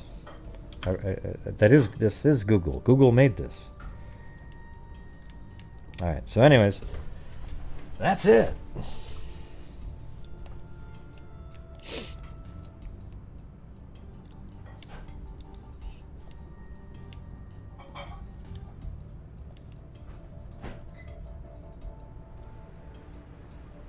Yeah, I thought maybe it was like that building, but I don't know. Yeah, you'd have to tell me what do you want me to type in Google, David? I mean, just saying Google it. Google what?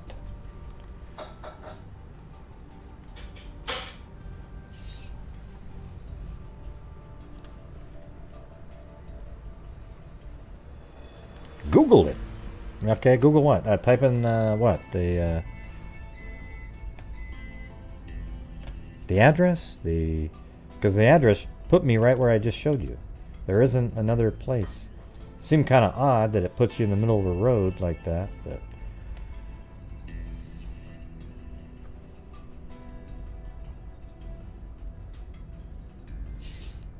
man, so you have to wait so long for the reply from people.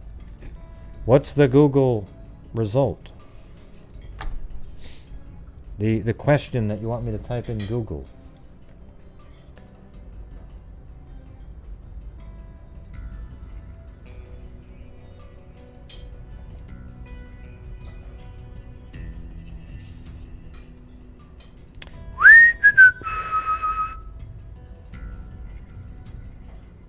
Okay.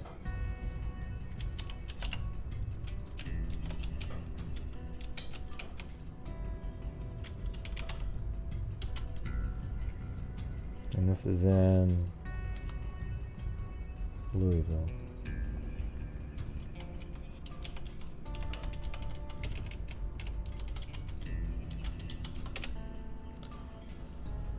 Yeah, they got me at the exact same spot. Yep, nothing there. Has me dig. Look at. I googled exactly what he said. 4805 Brownsboro Road. Look what they gave me. Oh, wow, the exact same spot that I was just at. There's that building right there. Yep. There we go. Worked great.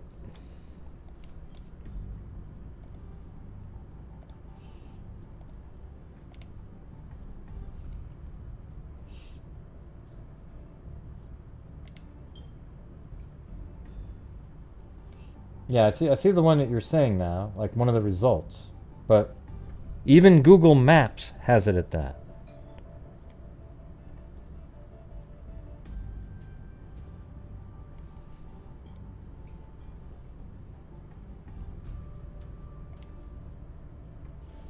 All right, let's try this one with the whole address in it.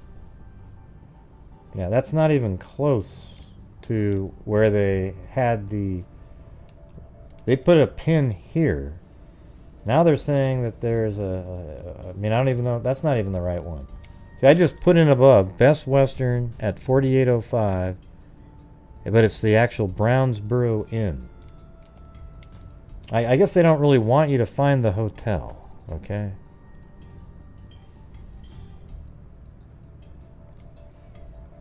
So there you go. You go here and what? There's no Brownsboro in there.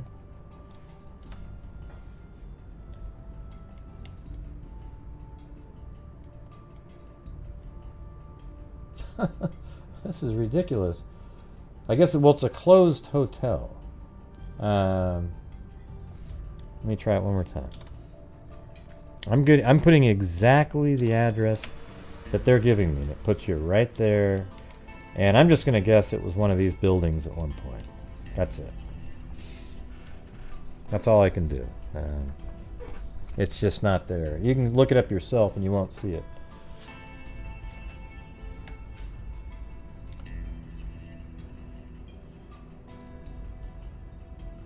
Let me see where they're trying to tell me it is on a map. Hold on a second.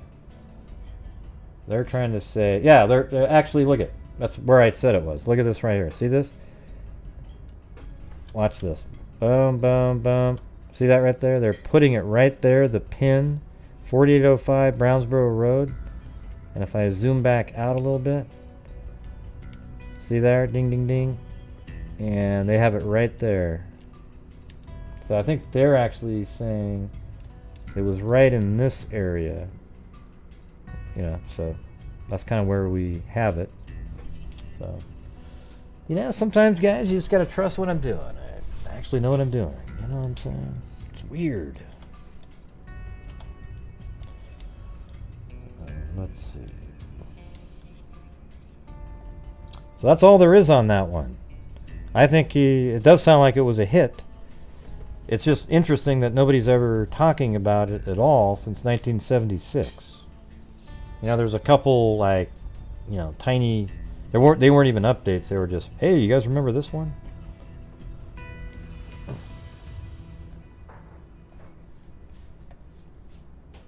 It's not there, David.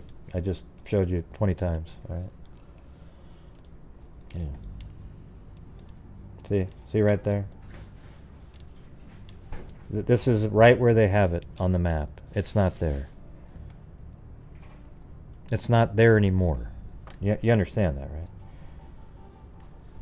You know what we could do, if you want, though, we could go to, let's see if they have it on...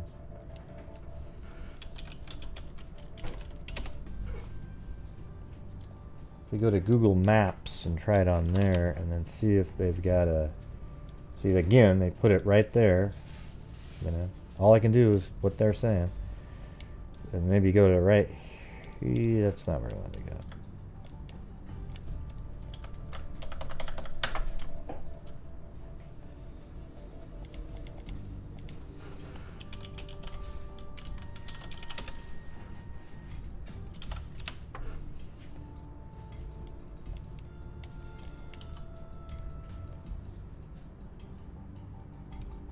Yeah.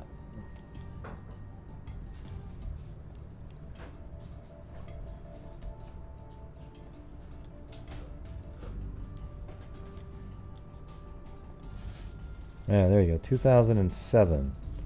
See? There you go. See, that's exactly what I'm saying, is that's where it was before. I just showed you when you go to Google Earth, and it's right there, okay? And you can go to like 2011, and at that point it's already been demolished, okay? 2007, it's right there, and that's exactly where I have it on the map. I just told you earlier, though, it's not there anymore because it's been modified. See right here? I went like this. I showed you on the map. I went back in time, and you can go just like this. Looks like you can. It's even there at that point. That's 2002, 2004. I was just saying that that's the hotel there, and then 2006, and then there's this huge change. Boom, totally different deal going on. All kinds of different buildings and everything.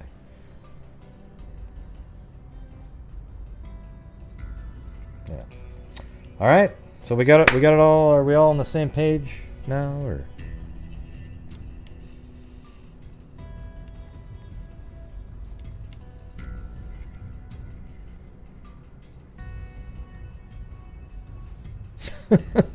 Well, I have the right spot, but you know, it's like the building isn't there anymore, as we showed like 30 minutes ago. Okay, it's not really a huge point of the case, though. It's like that is where it was, and we know that that's probably it because it's a parking lot and it changed over the time, and it's very close to where he lives. So he leaves his home at 5:45 after his wife got 2 calls, and he got a call, and it was for some business venture to meet him at this parking lot. As soon as he gets to the parking lot, he gets shot 5 times, execution style, and it's over. And they've never made an arrest in the case. They probably were always very close to knowing, and they probably even know who did it. They just could never prove it.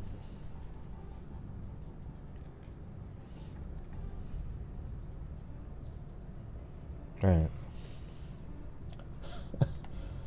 Oh man, it's like it's so irrelevant, this other stuff. Okay, so now we're gonna move on to the longer story. This one has like, 20 something PDF files. Might take a while, if you guys don't mind. We're gonna need the super chat energy coming though a little bit later. Yeah, I don't know what was going on. I think it was definitely a hit for sure.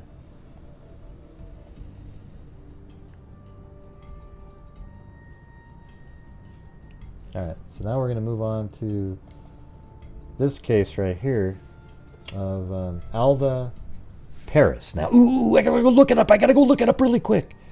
Yeah, or you could just let me go through the story together, okay? Because if you type in anything ahead of time, we'll just delete the comment and put you on timeouts, okay? Because we're just going through the story together. Yeah, it's pretty crazy unless you had a silencer, right? And you had to meet you in a place that was maybe a little not quite in the wide open area right there. So here she is, Alva Parris. This is Maryland, and this case is from 1960. If you can believe it. I mean, that's one of the better pictures even from... It's crazy.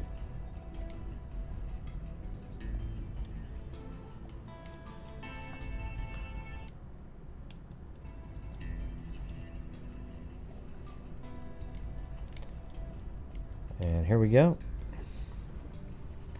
And this is back on June 12, 1960. Baltimore County Police yesterday were investigating the mysterious disappearance of a 9-year-old Essex girl who failed to arrive at the home of an aunt a few blocks from her own house.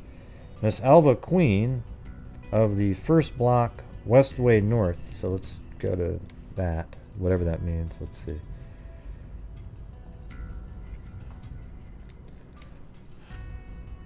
So they're calling it West Way North in Baltimore.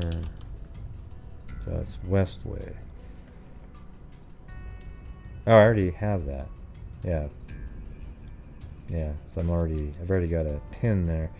So this is just this little street called Westway. I don't know. I'd like to go back in time and just. Yeah, it's always. It's probably been there. And the homes here look old. And very, very affluent. I mean, that looks like a home that's probably been there for decades, And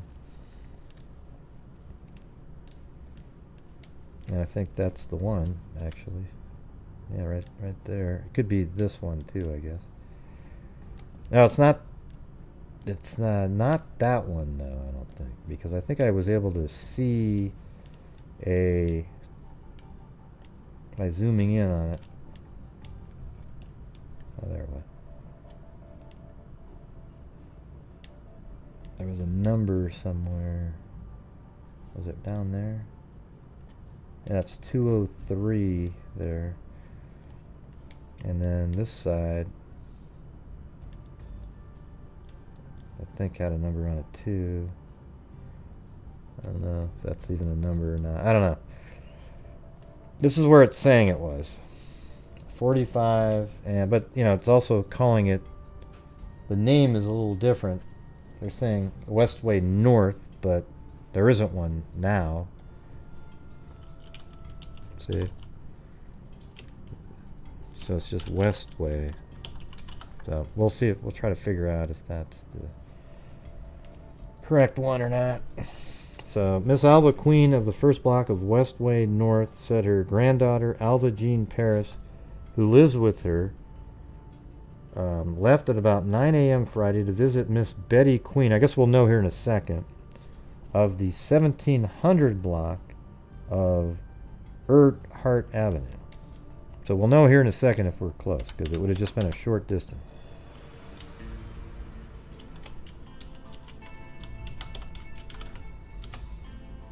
Yeah, so probably a different place. Yeah, that sucks. So we're gonna have to go. They might have changed. When you're talking about 1960, you can change a lot of stuff. Let me put in.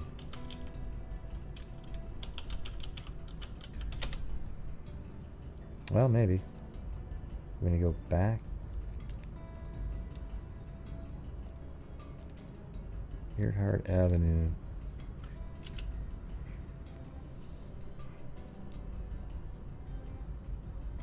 I don't know. That doesn't make sense either. The Baltimore County Police yesterday. Friday, Miss Betty Queen of the 1700 block of Earhart with a. Oh wait, I gotta put a D in there. There we go. That's screwed up. Earhart Road. Just saw that I spelled that wrong. Well, it still took me over there anyways.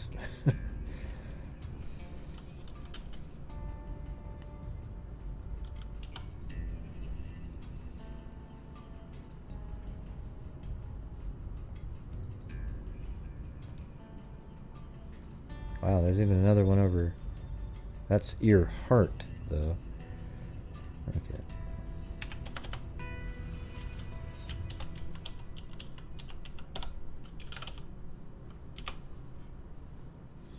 Yeah, I don't know. This sounds like, this one looks like that's probably going to be it, but then again, now we're in the middle of a street again. It's not right on something. Normally you get right onto a house. That one had a number on it. 1783.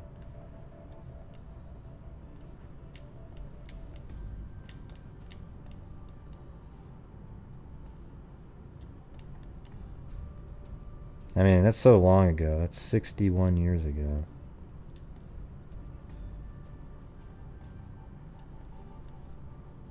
Well, I see a number on that one. 1701, 1702.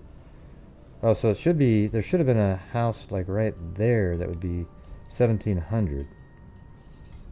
But, you wonder if they switched streets or something like this. See, that's not, that's 105 on the other street now, but that's where a house would have been if it was 1700. Well, it's the 1700 block. right? So I guess we don't really know. So if we go to 1700, put that right here, make that 1700, and then go to 1800, you'll be able to tell. So it's anywhere along this street right here. So we'll just put that in here. And so then there must have been another street around here at some point. If anybody wants to look up what happened to the original Westway North road in, or look up where Alva Queen, well, that's her name, so it can't be her.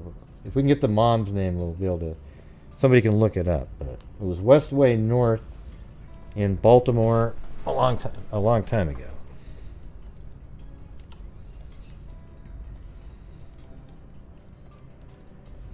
Okay, now we can finally get to the next one. Maybe there's more information.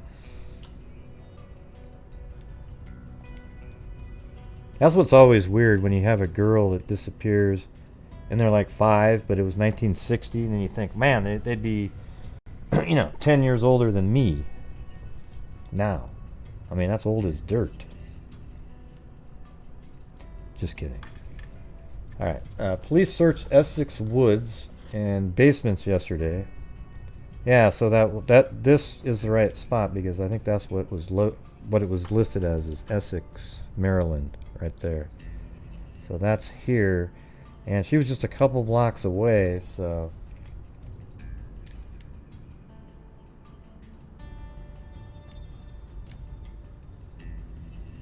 yeah, it'd be, so look up Westway North in Essex.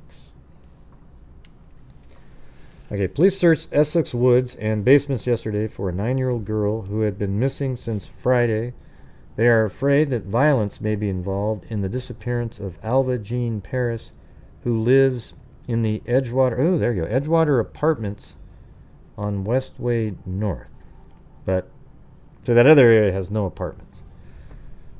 So yeah, I'm sure Edgewater Apartments aren't there anymore.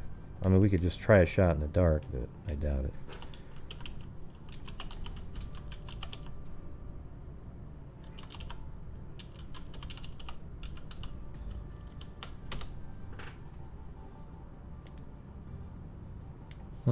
Well, there are some apartments right around, not too far away.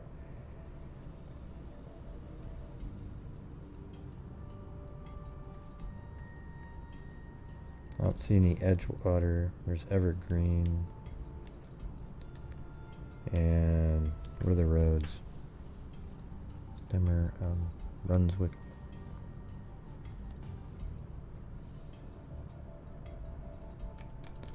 Yep, don't see it there either.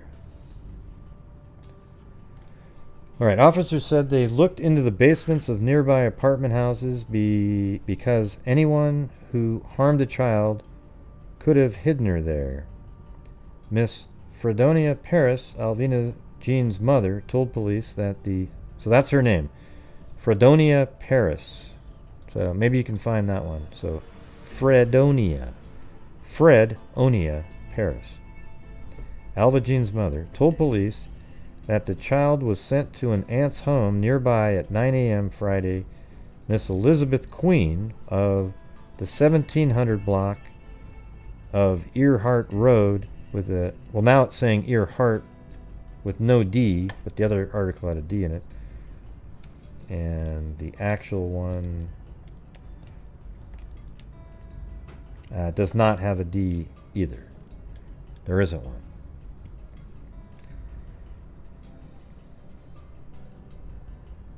We might be able to get something here in a second. Alright, so Miss Fredonia Parris, Alva Jean's mother, told police that the child was sent to an aunt's home nearby at 9 a.m. Friday. Miss Elizabeth Queen, and they say Friday, so what day is this? This is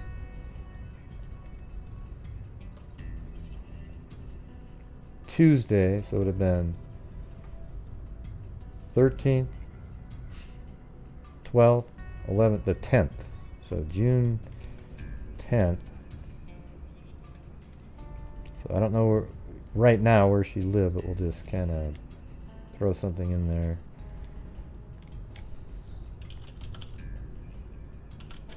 And then 1960 06 10 9 a.m. So it's somewhere around in this area.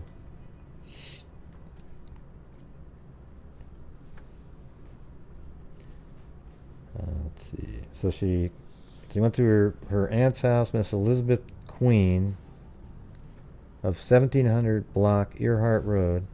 By 1:30 p.m., the family began searching for Alva Jean. However, a friend of the child's, Linda Stollard, 11. See, now we've got of 31A Westway North. So is that even... God, hold on. A Westway North. Yeah, that just doesn't exist anymore. So a road was changed. Maybe you can say, hey, when was the road changed from Westway to something else?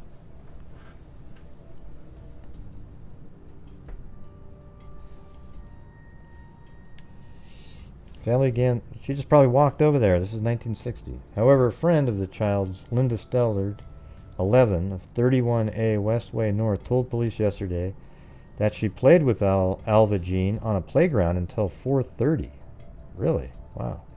Alva Jean told her that that time that she was going home. So at that time she told, she's saying that Alva told Linda at 4:30 that she was going home. Miss Parris said the missing girl is sensible and has never strayed before. She has another daughter and 2 sons living with her in the apartment. Miss Parris's mother, Mrs. Alva Queen, also lives there and cares for the children while Mrs. Parris works at Western Electric. For a while, Essex police thought Alva Jean may have gone to Monroe, Tennessee, where her father lives. Mrs. Parris said she and her husband have been separated for 18 months. Yeah, now you got that whole situation going in. Parris said she and her husband had been separated for 18 months. When police phoned Mrs. Parris yesterday, though, when police phoned Mr. Parris yesterday, though he said his daughter was not in Tennessee, Alva Jean is a 4th grader at Middlesex Elementary School. So that's going to be close to here, I think. And that's going to be still there, I would think.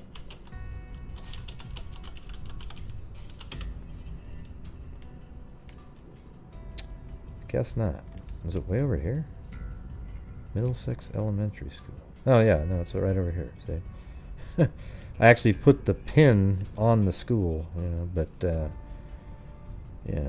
So we don't know, but this is right in their neighborhood right here.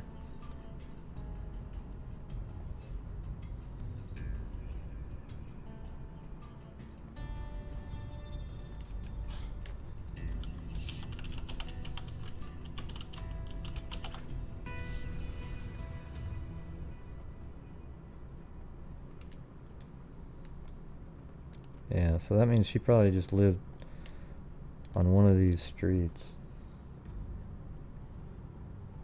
And, it's just, you don't know what they changed it to. Somewhere around in here. I bet you it's right inside of here.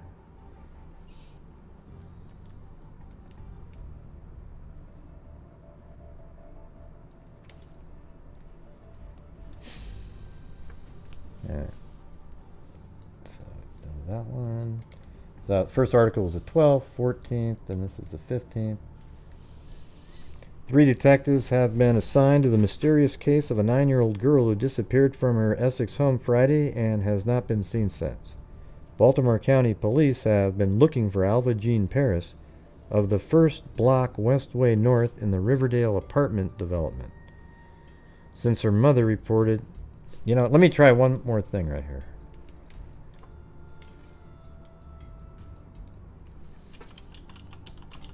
Apartments near.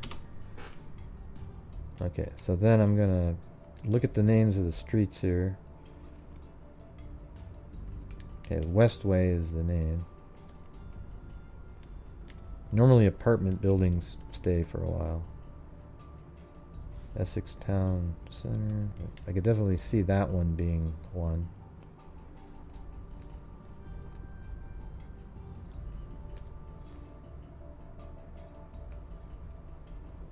Midway Road.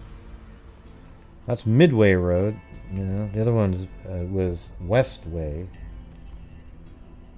I wonder if they changed it to Midway after, you know, like like this is Middleway Road. The other one was Westway North. And there's an apartment complex right there, and it's very close to the, it's right there near there. Don't really know for sure, but it's not going to be that one.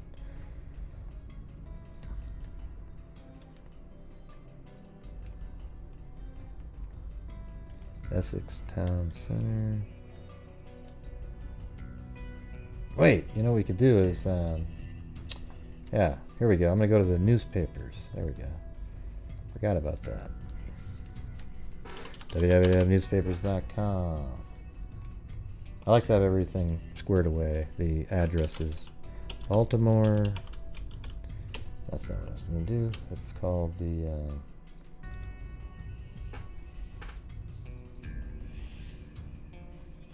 Riverdale Apartments. Although it's going to give the same address, but maybe there'll be a map or something. I don't know. This is just a random shot in the dark.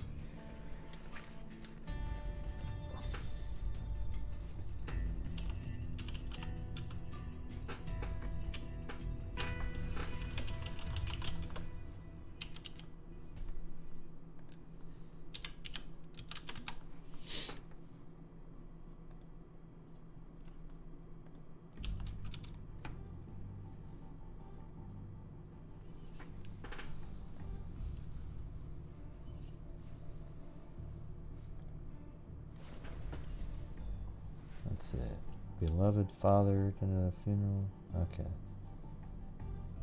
November 17th, William of 205 Wooddale Road. Okay, maybe that's still there. I'm just gonna see something. 205 Wooddale Road.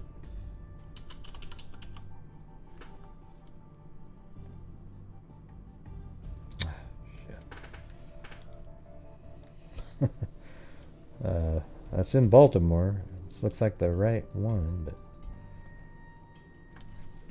apartments. See, there looks like there was another. Like, where's Wooddale Road in Baltimore?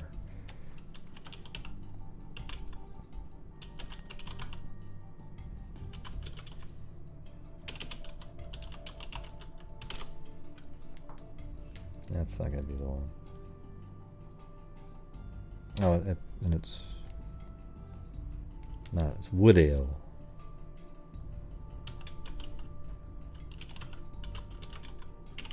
Are you guys falling asleep yet? I almost am.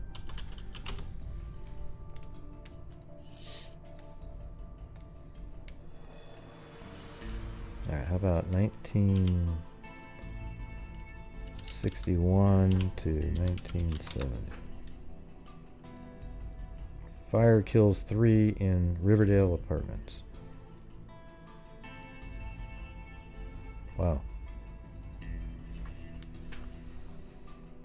Oh, look that they're tall.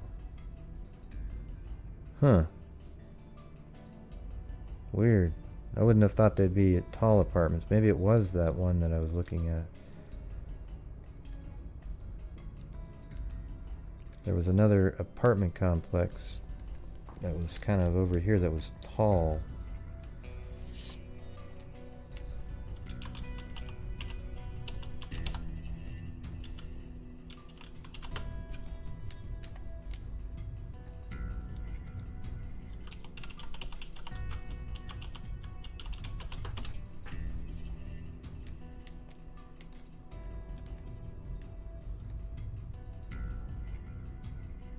And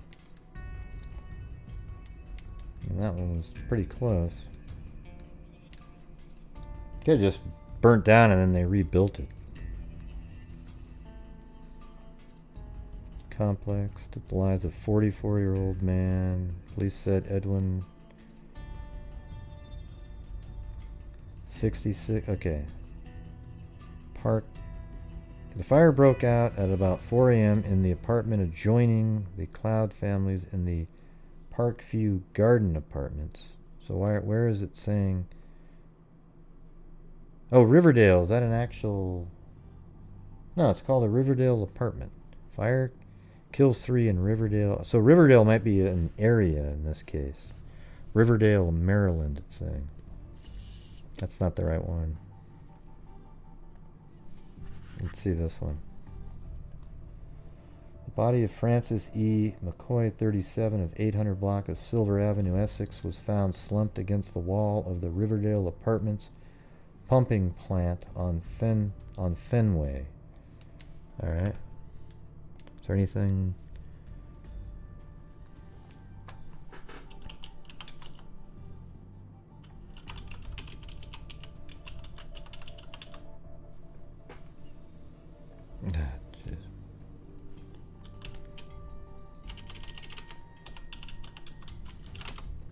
I'm about ready to give up on this part here. It's just not really... I think they just changed it so much since then that you can't really find much. But if I could spend 3 hours doing this, I could probably find it. But this is in Essex. So he lived on 800 Silver Avenue. Does that even exist in here anymore?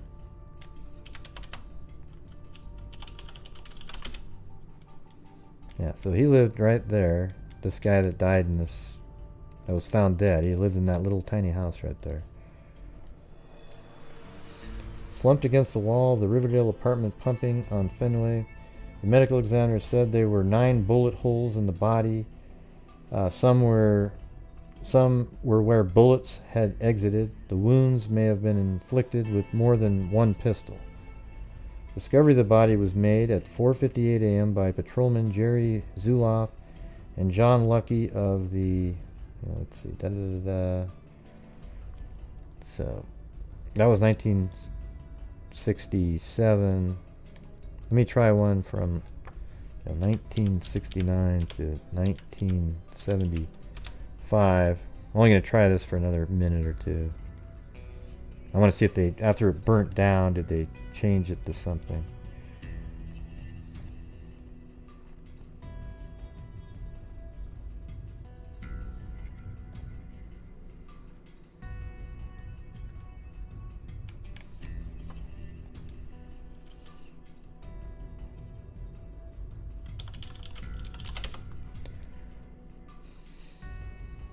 That's not the right word.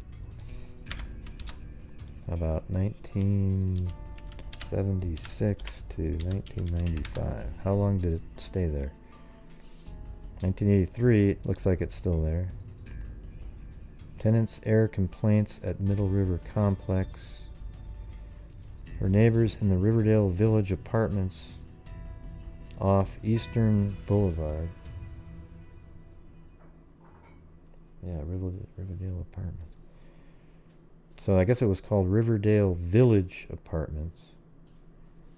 And so let's see if those are there anymore.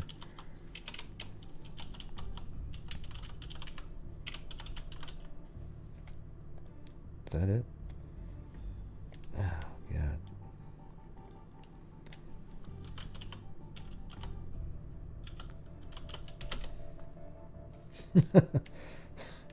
Man, this is gonna be a tough one here.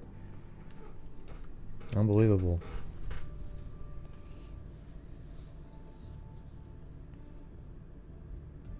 $1990, they're still there.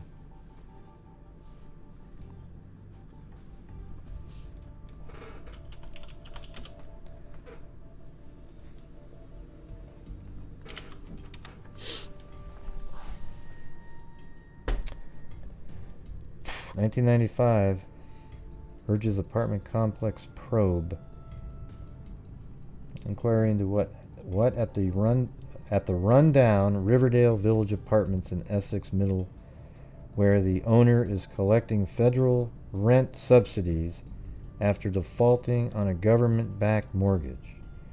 I'm actually thinking that tall one that I was looking at might be it, because where was that one? That's what that was. It was government housing. That taller one.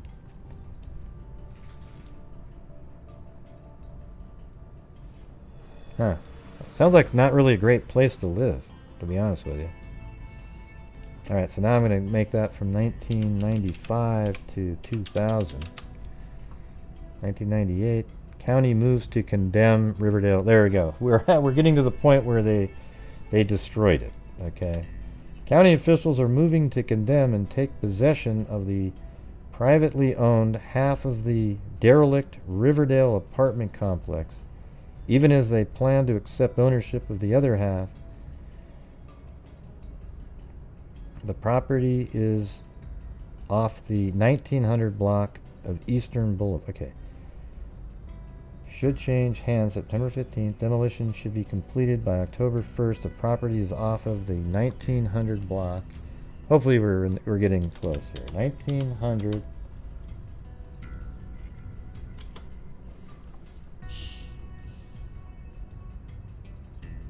Eastern Boulevard.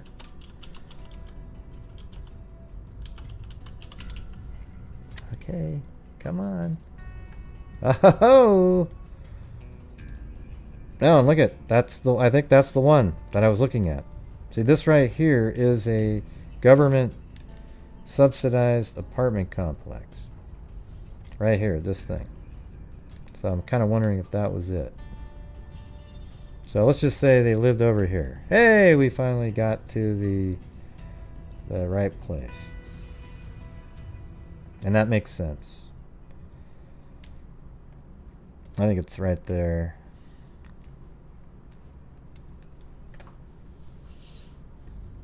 1900 block of Eastern Boulevard. The county council will ask in September to approve condemnation of the other half. So let's see what these roads are called over here.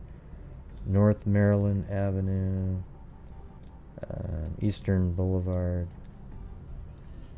Yeah. Anyways, I think we're close now. So sorry for wasting your guys' time like that, but you know, you get on a mission, you got to try to find something. Alright, so that was 1998. Let's just try one more to see what the final disposition is. Does it even show up anymore? 2000. Judge orders Riverdale owner to pay back. Yeah. So, yeah, it's in Essex, Riverdale apartment.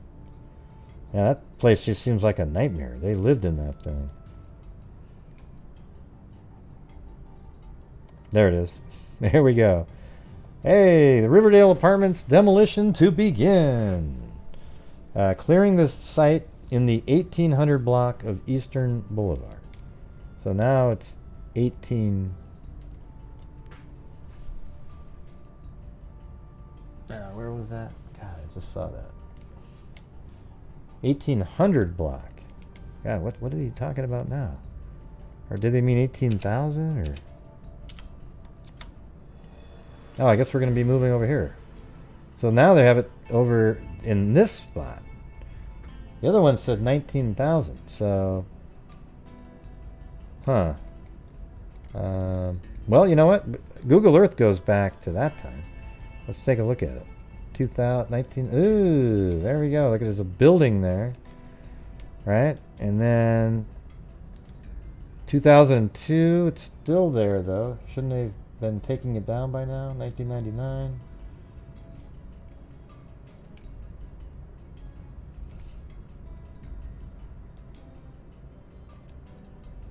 Well, that's the 1800 block, though. Hold on.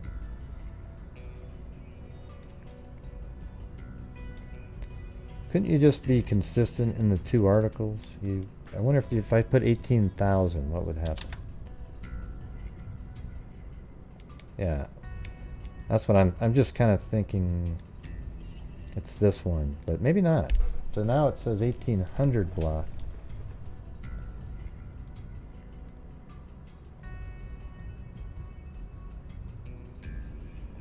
Hold on. Maybe it said 1900. Oh, it was a 1900 block back then. So now I typed it in wrong. So here we go. 1900. And so now we're over here.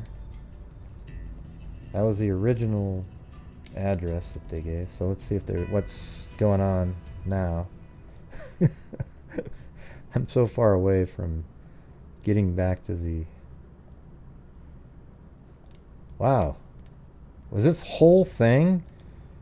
This whole area was the... wow, that's some crazy... So that's where they lived, in here. Let me move that around. Look at that. That whole area was demolished. That was like an entire projects. And now they're building new homes again. Isn't that crazy? So that's 2002. And we're not going to get to know what are these roads called then. Hold on. Yeah, they just completely changed everything after they demolished everything. But look at this wildness here. Watch this one. If you go back to 1994, it's completely filled with all kinds of, it's like a housing projects, right? And then you move to 2002, they had already demolished the whole thing, and then we're going to be building, and 2005, it's almost filled again. They even have a little shopping mall over here and stuff.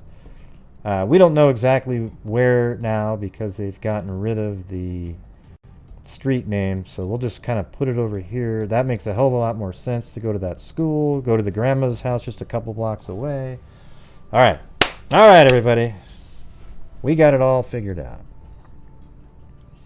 I don't know if that was worth the time, but kind of, right? Like now we know, you know, in general where she was. Yeah. But I like figuring stuff out. Sometimes it takes too long. But, and you might say, well, God, Gray, you got to do that. Well, listen, that's what we do on the show, though, when we do these older ones, is kind of work through them together at the same time.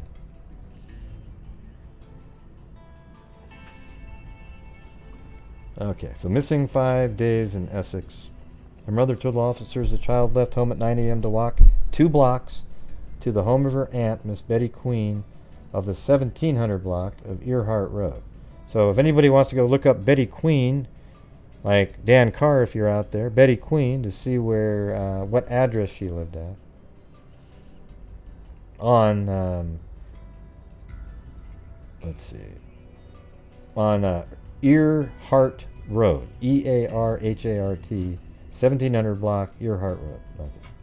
Officers have been searching woods, basements, vacant buildings in the neighborhood, and have been questioning neighbors. All right, then on the 16th,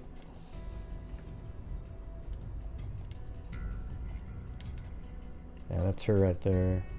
Alva Jean had fear of the dark. She was sort of a scary child with big saucer eyes. I'm not sure what scary child. With big saucer eyes and pretty bangs, and her mother said she was afraid of the dark. And it was in the darkness last night that searchers came upon the lifeless body in a crude woodland grave about a mile from her Essex home, a discovery that ended the 5-day search for Alva Jean Parris 9. The big puzzle remains: who would kill such a child? Miss Fredonia Parris scarcely thought her child needed to fear the daylight, but apparently her daughter did need to fear the day.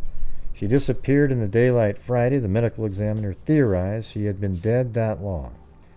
Alva Jean left home at 8:55 a.m. Friday to play with her cousin Ricky Queen, who lives 3 blocks away. Oh, look at that. We got that one now. We don't need you to look it up. 1713 Earhart. I think we were already looking at that one. Earhart Road. And now we've got the exact house where she was going to go visit. Right there. And that's 1713 Earhart Road. And that's the ant. Let me go down to Street View. And that's the same house. That hasn't changed at all since then, I can guarantee you. Tiny little house. That's where she was going to go visit.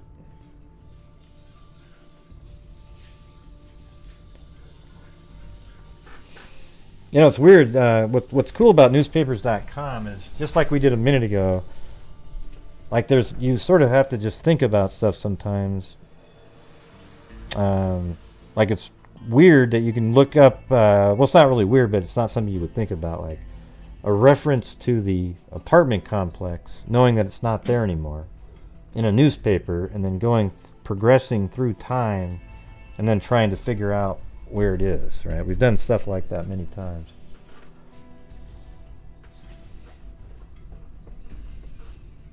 Yeah. So cool, we've got the actual home. Alva Jean left home at 8:55 a.m.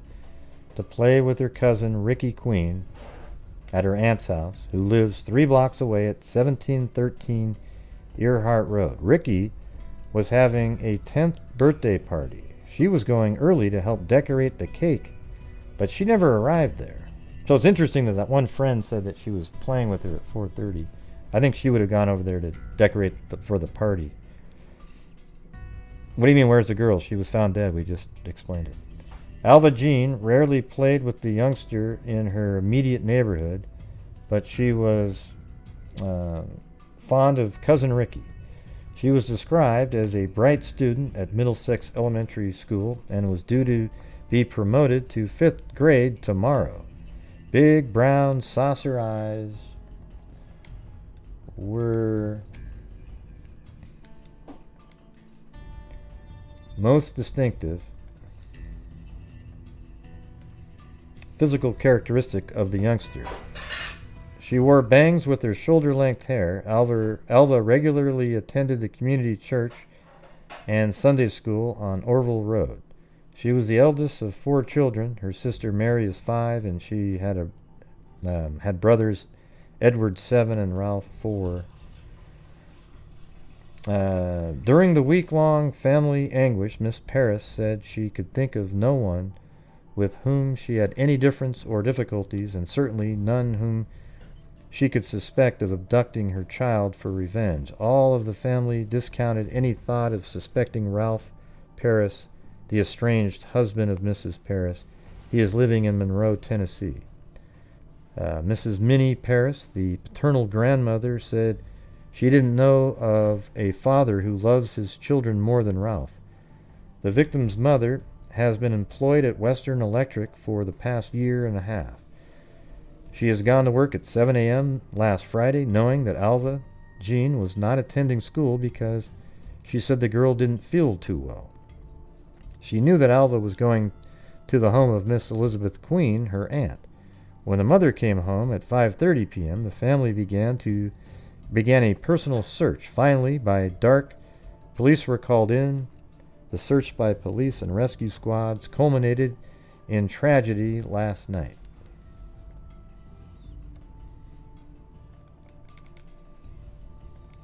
I'd like to get a location at some point.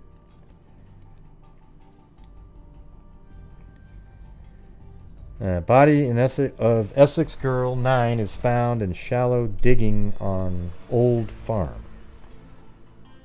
Crazy. Welcome, Tracy Shepard. You guys, I'm almost gonna about have the time to take a vacation here. We're way behind. 60% of a normal night. The body of 9-year-old Essex girl, who had been missing since Friday, was found last night in a shallow grave on an abandoned farm. Alva Jean Parris was lying under a piece of linoleum tree branches and sprinkling of dirt.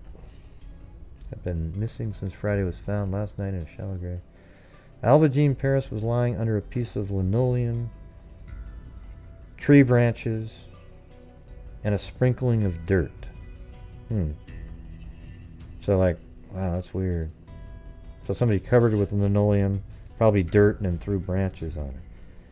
Which is in Riverdale Apartments. Let's see, she was about a mile from her home, which is in Riverdale Apartments in the first block, Westway North. First block, huh?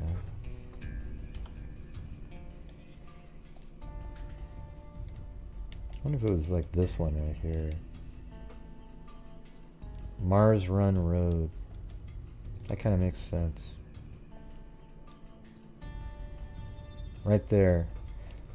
I'm thinking that I bet you she lived right in that area. Right there. The first block, you know, makes you think that that's probably it. And then it was just this 3-block walk to the house. That kind of looks about like that.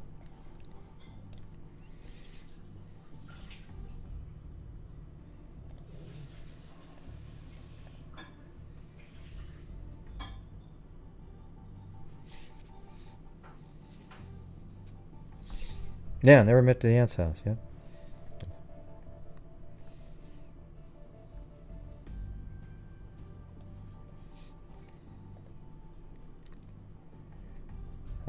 Let's see, the grave is near a long deserted farmhouse south of the 1800 block of Old Eastern Avenue. Is that still there? Yeah, it's there. So let's do 1800. Wow, right around in this area. And so we don't, you know, it's totally different now, I'm sure.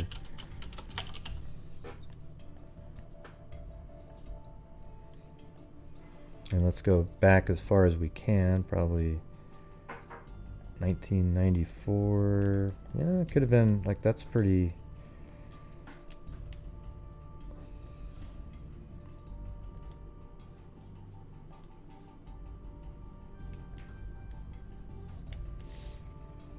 Yeah.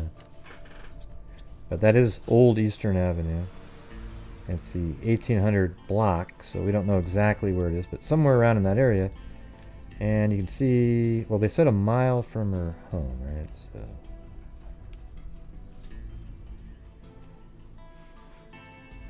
yeah, that can't be a mile from her home. A mile's way further than that.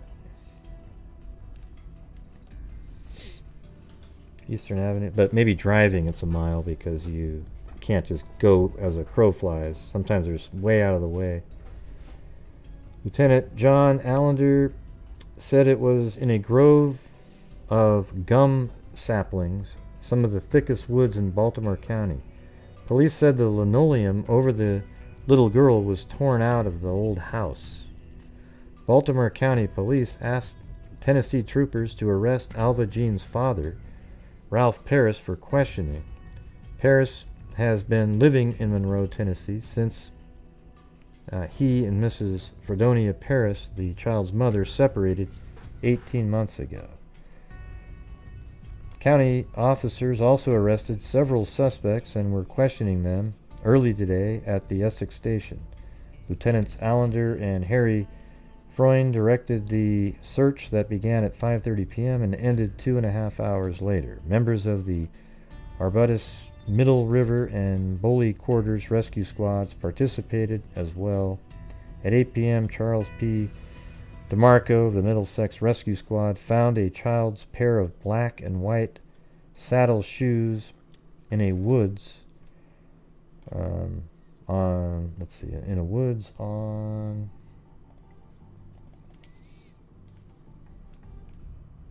That's right. So this is 16.3b.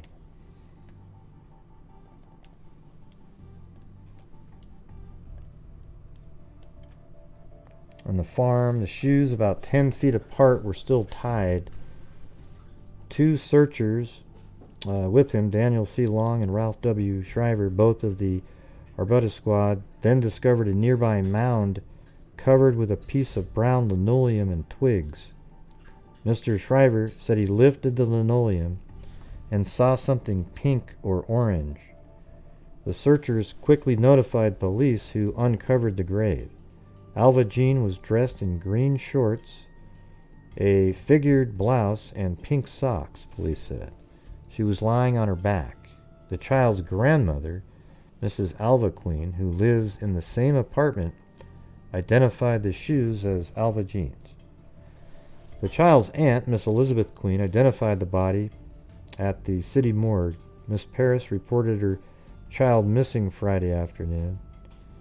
You know what's weird is who saw her at all that day. You know, her mother goes to... where was she going? Like, she left for work at 7 in the morning. But who actually saw Alva, other than that one girl claiming to have seen her at 4:30 and played with her? Anybody? And then you sort of wonder, well, gosh, I mean, you know, does the mom, you know, what about the mom in this case?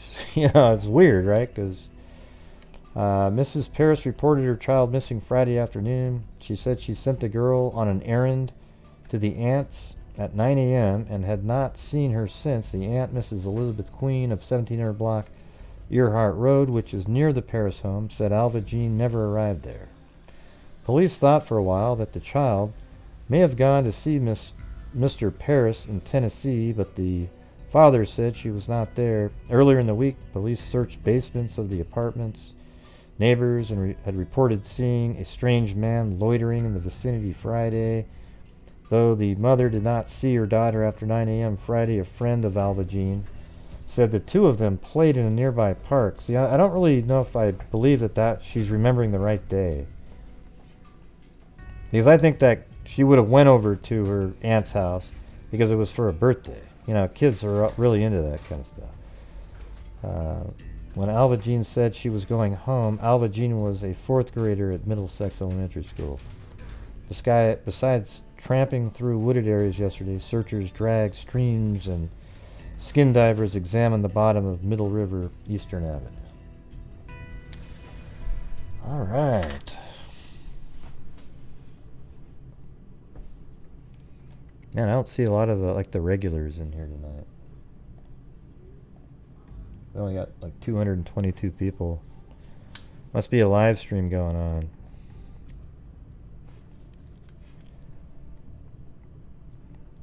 Was it school holidays? I don't know what it is. There's Lee.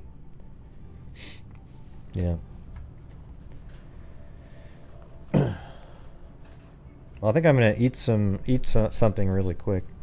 So I'm gonna go on my vacation. If you guys want to help out a little bit, that'd be great. We're probably at like, 'cause here's the thing, everybody, is every single night I didn't used to like to, I don't even like to do it now, but when I bring up the super chats and everything, because if I don't do it, we won't be able to keep doing what we're doing.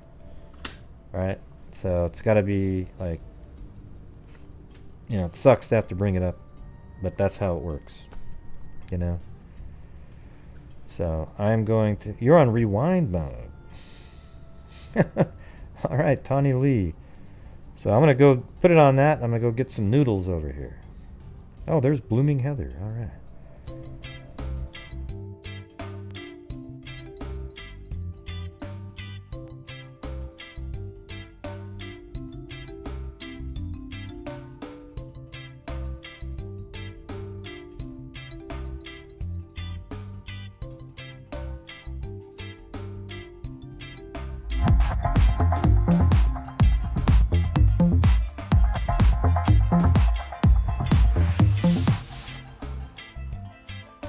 I'm on rewind tonight. Much love, Grey and Freaks.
I guess it doesn't matter. I'm just gonna eat this stuff because I gotta eat late.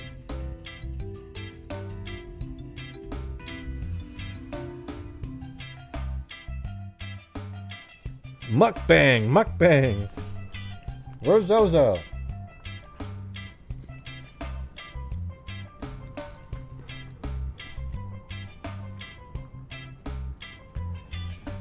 Yeah, I don't know if it's that weird back in the 1960s, but it seems kind of strange. Who actually saw her?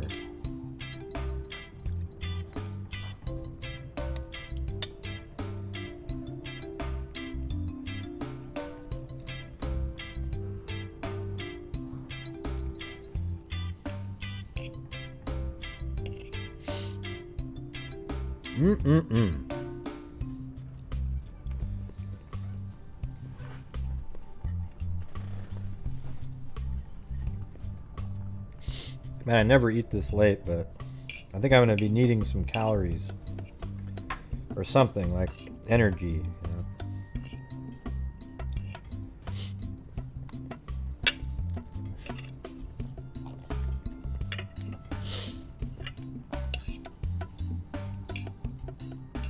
We'll make this crunchy. Here, let's see. There we go.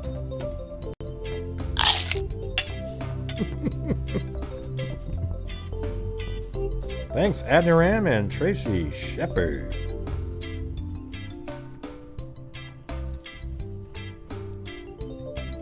I know, I gotta remember to set the clocks back. So it's really only 8 right now, right?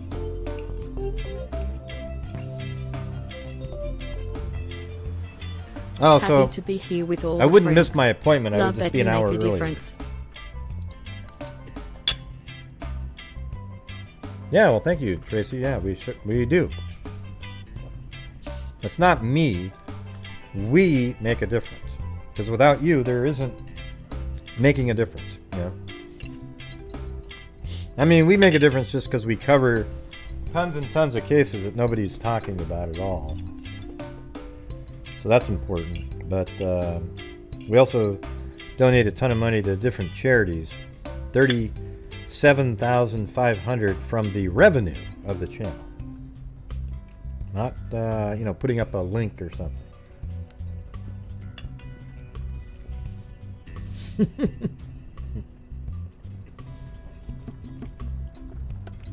There's Gen H.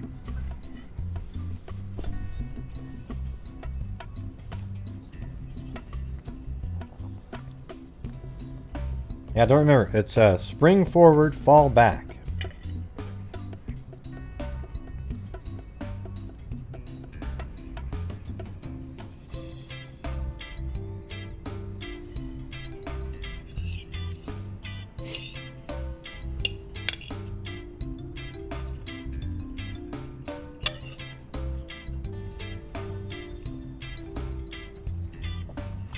You know what's really good?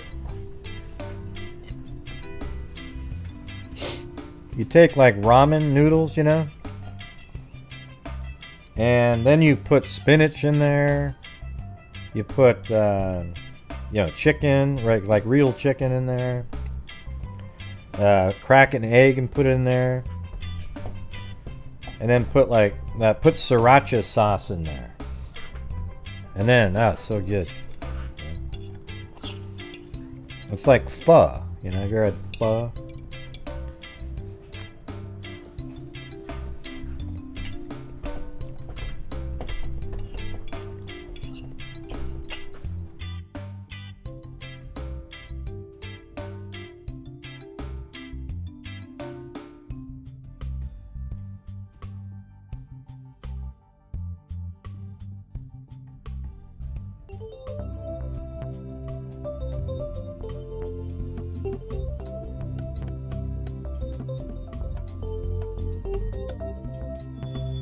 You can never go wrong with ramen. Hey, thank you, You can Northern. never go wrong with noodles. Bloomin' Quick, Heather. Easy and cheap. My favorite lol. Your favorite lol. Hey, Streamlabs, it's LOL, not LOL. Hey, here's what you guys should try. If you put LOL in, but put a space after each letter, it'll say LOL. And thank you, Northern Girl. All right. There we go. I got my... I think my lap... Oh.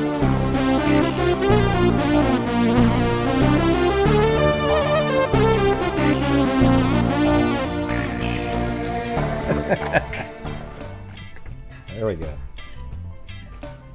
Thank you. Okay, I'm gonna go put this dish back and we'll get back to the story. All right.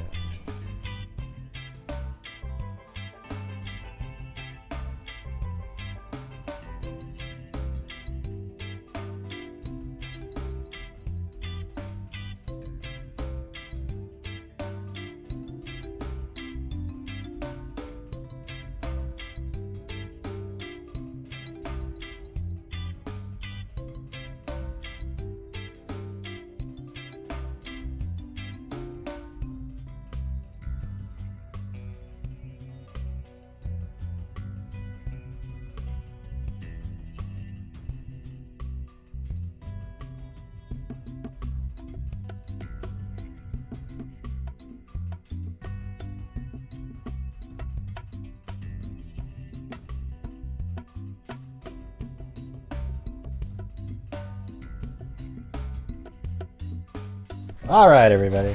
Thank you. Thank you very much. Boom.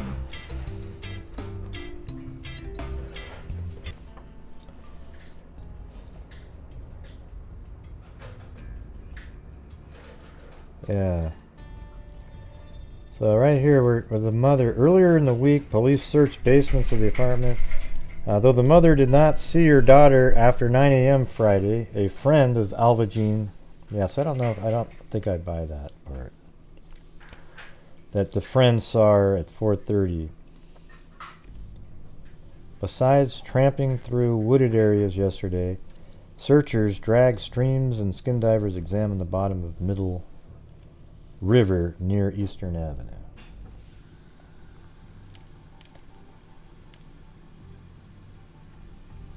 Oh, so that's Middle River right there. Yeah. Yeah, I did mukbang for you, Zozo. I could have done it better, like, you know, but didn't do it. All right. Are those the dogs trying to get in? So here's the here's a picture of them actually with a gurney moving her out. Removed from the woods, the body of Alva Jean Parris is carried out of the thick woods on an abandoned farm where it was found. Sergeant Frank... Wow. Look at that name. Kisielewski. Okay. Kisielewski.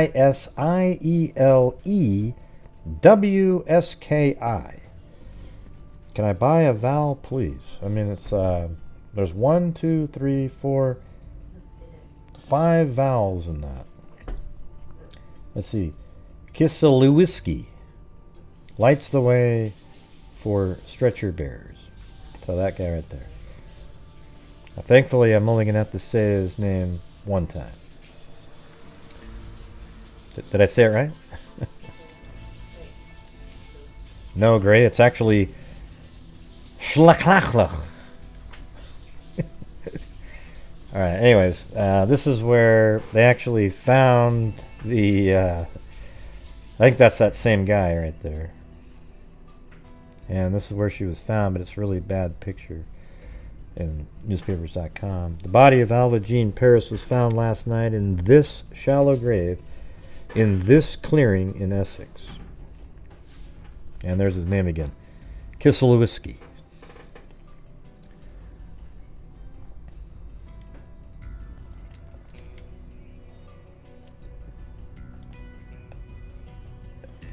The Baltimore County Police today began one of their most intensive manhunts for the killer of Alva Jean Parris, the 9-year-old fourth grader whose body was found in a clump of woods in Middle River area. Chief Gilbert L. Dale canceled all leaves by detectives, ordered uniformed officers of the Essex stationed to 12-hour-a-day duty and organize a house-to-house canvass of residents and businessmen within a square-mile area. All told, 45 county policemen joined an investigation that the chief said would continue night and day until the killer of the pretty brown-eyed little girl is found. Alva Jean's body was found by a search party last night, lying in a shallow grave. She was clad in shorts, a blouse, and socks, and her grave was covered by a piece of linoleum, some twigs, and dirt. The discovery ended a 5-day search for the child after she disappeared Friday from her apartment home in the Riverdale Apartments, first block, Westway North. I bet that's where I've got it. An autopsy. Well, let's see. That's not right, though. We'd have to go back. If we go back to 2000, and it could be all the way over here, actually. 2000 and 1994. Yeah, we don't even know. Let me. That's just hard to look at. Let me turn off the roads. There you go. Could be like right over here.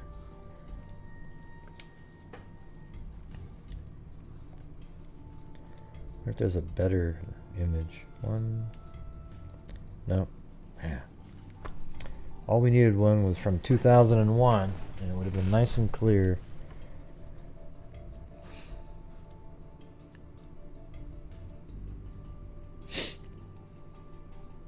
Yeah, I don't know how they came across her, but she wasn't found that far away from her house. So, just a search of an area here, that would probably be an abandoned barn, would stick out to a searcher, I would think. Doesn't seem that weird.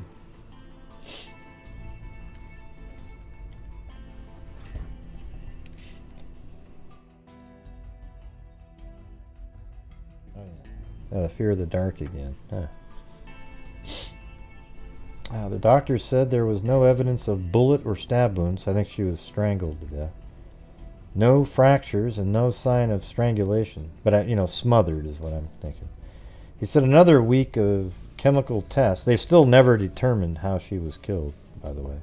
But it's obvious that it was homicide based on where she was found. But, what if the mother did something back then? Smothered her, or just didn't want to deal with it, like single mom. I don't know. It just seems kind of weird. Like, how do we even know that the kid actually left the house? The only thing the examiner could find were traces of alkaline solutions as lye that has been poured on the child's bare midriff. What?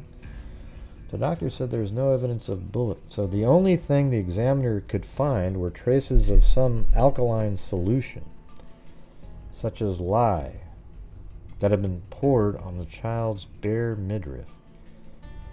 There was no conclusion of what this meant, but police gathered samples of earth at the gravesite.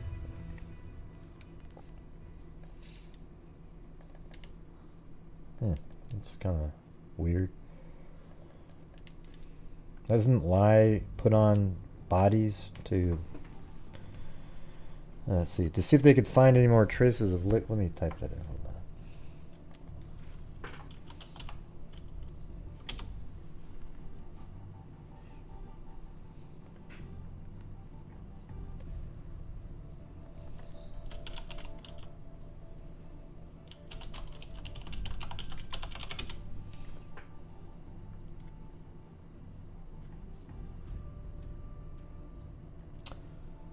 Yeah, because I've seen it referred to with humans, though.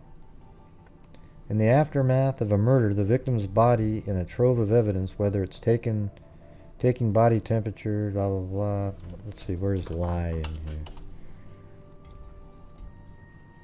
If criminals get access to lye, it's no different than if they get their hands on a shovel gasoline, blow torches, concrete, a wood chipper, strong acid, which is sold at home improvement stores, or a boat and cinder blocks. Criminals have access to rivers, lakes, woods, landfills, construction.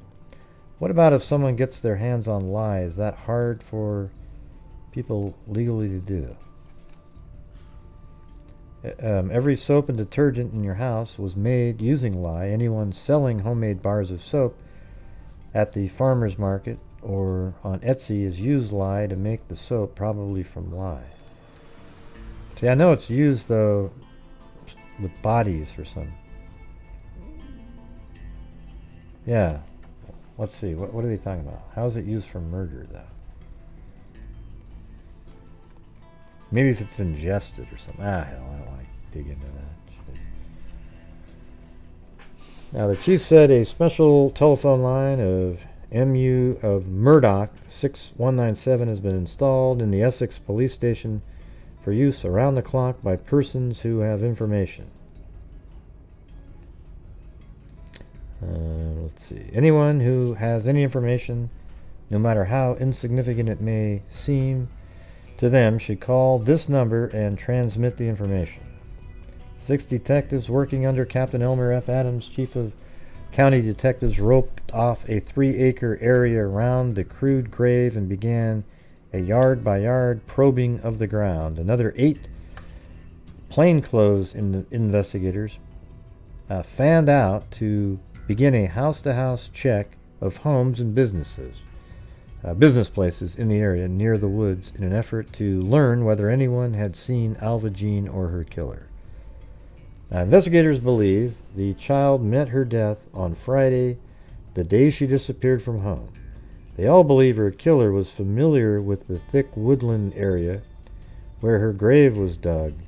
As a result, they began concentrating a search for suspects in the same immediate area.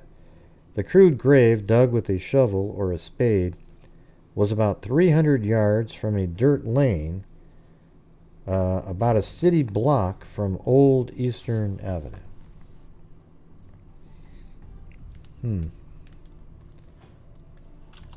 So this is Old Eastern Avenue.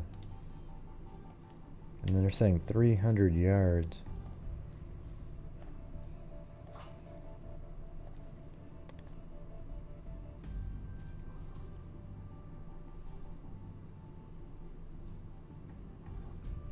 Yeah, there's also the 1800 block.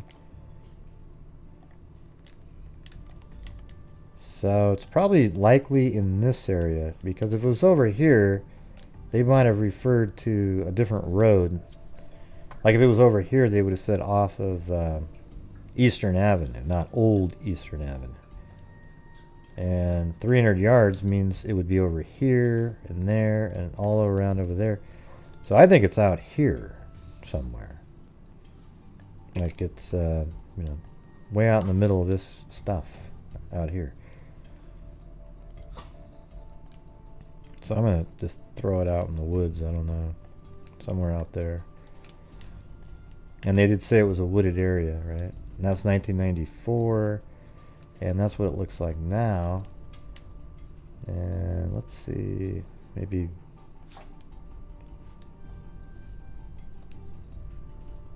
That's the winter. Yeah, it's hard to say. Hard to say. Yeah, I know they use lime too, but I'm just saying. Yeah, so it's for faster decomposition, right? Is that what you're saying? I know lime is used for that too. I mean, I don't know if lye is for that. I did see a reference to that though. Who cares, though? I mean, let's just, she had a little bit of lye on her stomach. It wasn't like she was all over her body or something.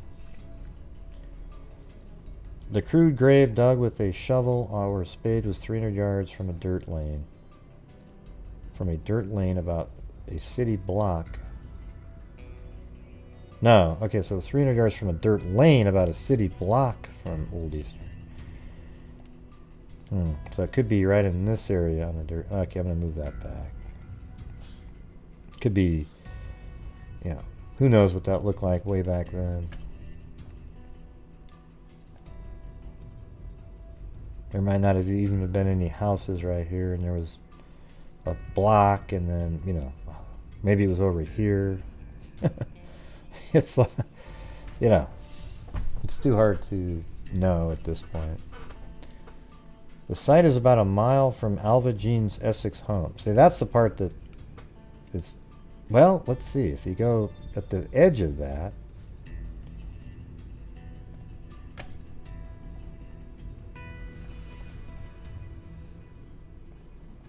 oops. So let's say she lived around in this area. Yeah, see, this doesn't make any sense. They're having it. That mile isn't even. You know, I can't even get to a mile on the screen right there. So this just doesn't. Their numbers aren't making sense. Because they said it was the 1800 of Old Eastern Avenue.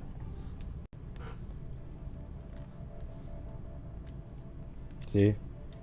1800 block Old Eastern Avenue. Near the grave is a long deserted house south of 18, so it's south of the 1800, so it was closer to what I just said a minute ago. It's over here somewhere.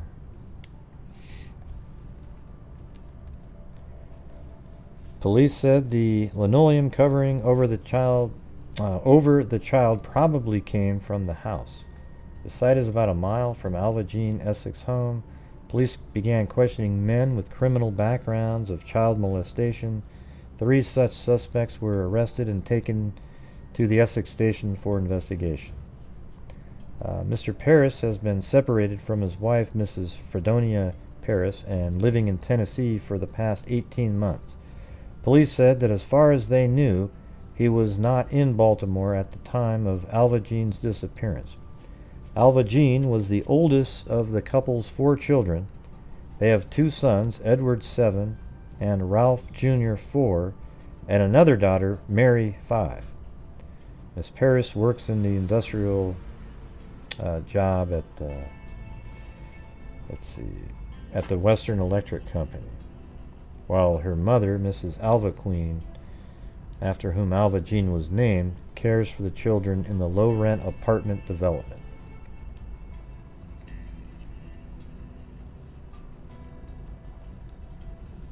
Autopsy on girl 9 fails to reveal cause of death. An autopsy on the body of 9-year-old Alva Jean Parris, found in a shallow grave near here Wednesday, failed to disclose Thursday how the bright, brown-eyed youngster met her death. Investigators said they found no indication the girl had been shot, stabbed, or strangled, and she disappeared last Friday from her home in a low-rent housing project. Dr. William Levitt, assistant medical examiner.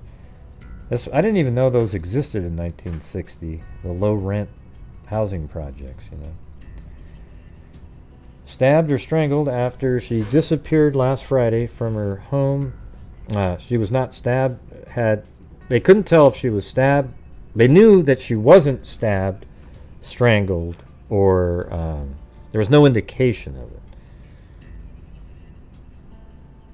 Shot, stabbed, or strangled after she disappeared. So there was no indication of any of those. Dr. William Lovett, assistant medical examiner, estimated Alva Jean had been dead since shortly after her disappearance. And you know how he probably knew that, because there was food in her stomach that maybe matched what she had for breakfast. And I think that discredits the friend who said that she saw her at 4:30. You get what I'm saying? So now it's, well, how do we even know that she left that house on her own? She was clad in shorts and a blouse and socks. That almost sounds like something you might be wearing around the house. Her shoes were found nearby shortly before searchers came upon her body in a crude grave covered with a piece of linoleum. The discovery ended a 5-day search for Alva Jean, and daughter of Mrs. Fredonia Parris. She and Alva Jean's father, Ralph Parris, are the parents of 3 other children. Alright, we're going to go to the 18th. No prime suspects in slaying. There are no prime suspects in the slaying. All but 2 of the men brought in for questioning in the last 2 days have been released. The child's body was found in a shallow grave in Middle River Wednesday, 5 days after she disappeared from her home in suburban Essex. The exact cause of her death won't be known until further tests are completed on the body. Police said they have no substantial clues to the killer's identity, but were continuing to check out every one of the hundreds of calls coming in on the special telephone in the Essex police station. Alright. And then we've got this one. Lie detector test given mother. Oh. And this is her right here. Walking in. You know, looks really young. You know, she's got her face hidden there. Shielding her face, this young woman is led by a detective from the police lie detector testing room in Townsend. Police did not disclose what her connection is with the murder investigation of Alva Jean Parris 9. Well, maybe that's the mother, right? Because right here, you know, some of the old detective work is better though than they do now. They did some of the craziest stuff back then that actually worked. Lie detector test given mother of slain girl. Mrs. Fredonia Parris, the 26-year-old mother of Alva Jean Parris, the 4th grader found murdered Wednesday, underwent a 3-hour, and then they say we don't know who that lady is in the image. Well, that's her. A 3-hour lie detector test today administered by Baltimore County Police at Townsend. A small, slender brunette mystery woman today entered the police investigation into the murder of 9-year-old Alva Jean Parris. Her appearance in the case triggered a flurry of police activity in which a lanky teenage boy, a father, and 2 small children and a second woman were all taken into Essex Police Station for questioning. Although Captain Elmer F. Adams, chief of Baltimore County Detectives, said today that the police are holding no suspects, it was found that the woman has been in police custody since early yesterday afternoon and that she was taken to county headquarters in Townsend this morning for a lie detector test. Captain Adams would shed no light on the woman's role in the unsolved murder. Asked about her this morning, he said she was a neighbor of Alva Jean's family. Oh, so that's somebody else. That girl. Shed no light on the woman's role. She was a neighbor of Alva Jean's family and that she was about to be sent home. Well then, how come up here you said lie detector test given mother of slain girl? So that was a different person in that picture, even though she looks like she's about the same age. At about the same time, Lieutenant Robert Dobart, the county police expert in administering lie detector tests, left the Essex station where the nerve center of the investigation is located and also went to the Townsend building. The woman completed the lie test after an hour and a half and left the building. Police have been conducting an intensive investigation since Wednesday night when the body of Alva Jean was found. Police have questioned a succession of persons. Nothing found at the murder scene thus far has shed any light on the slayer. A report by the medical examiner's office on the cause of death will not be ready for several more days.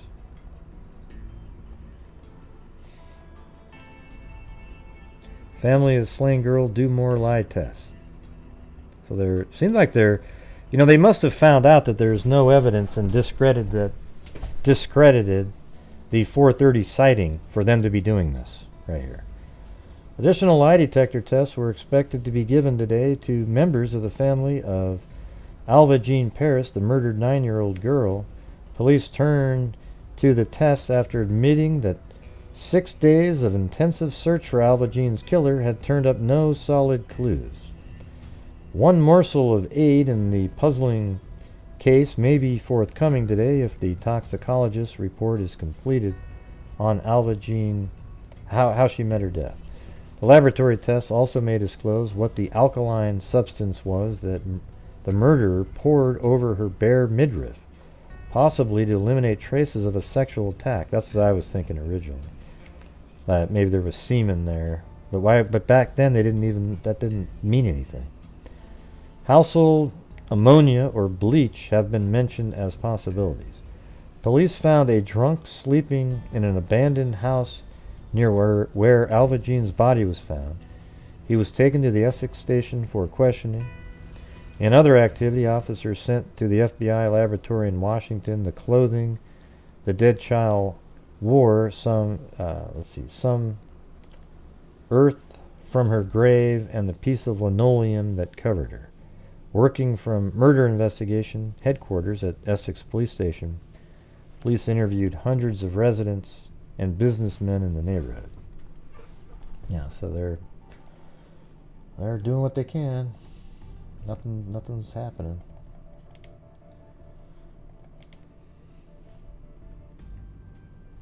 Murdered girl's kin question. So now they're talking to the kids.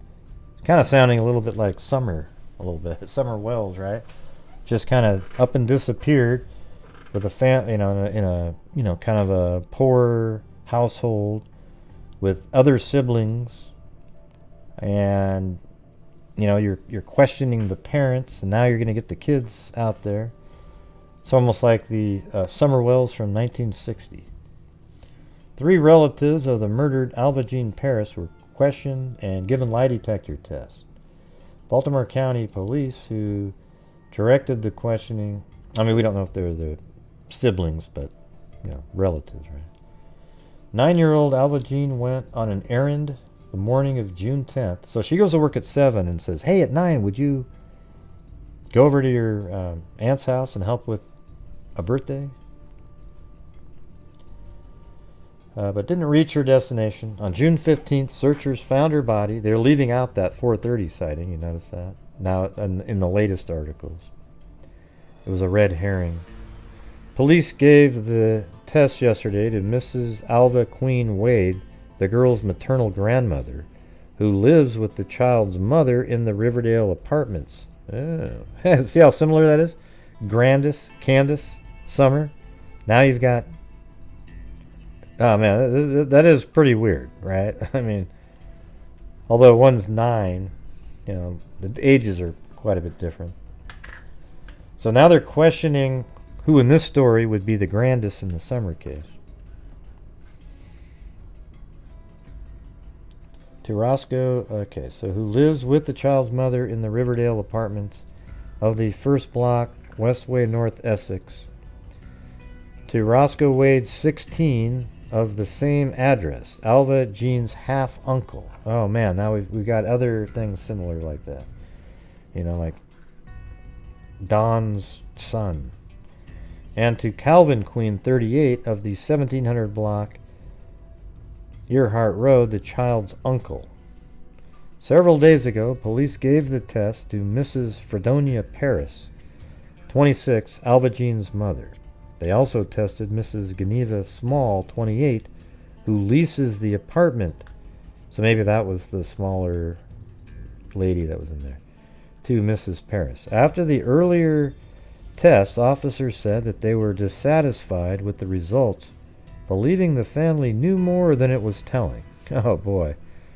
How crazy. That's what I think too.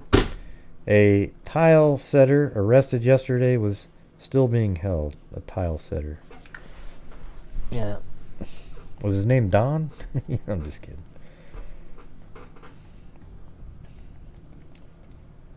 No, it's like the 1960s city version of the same case. Weird, huh? Boy says he is killer of Paris girl. Police last night picked up a 16-year-old boy who alleges he is the killer of a 9-year-old Alva Jean Parris. The boy was tracked to a submarine sandwich shop. Hey, welcome, Karen Shank Chapman. The boy was tracked to a submarine sandwich shop on Bel Air Road. wonder if that, let's go to Bel-Air Road, Essex, Maryland. That's over here. Okay, Bel-Air Road, and then how about Subway Sandwich?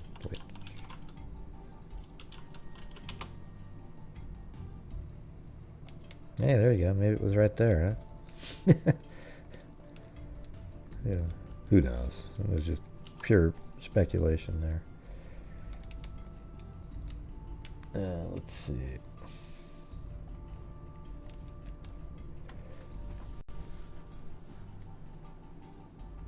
Police report today that he says he killed the girl whom he did not know after falling out with his girlfriend, who lives in the Hawthorne development just to the east of Middle River Bridge, near where the body was found. He was given a lie detector test at Parksville and then taken to Essex Station. Officials did not release the results of the test. Police quoted him to the effect that his conscience was bothering him and that he wanted to give himself up. The original telephone conversation at about 7 p.m. last night ended with an agreement that the youth meet with police at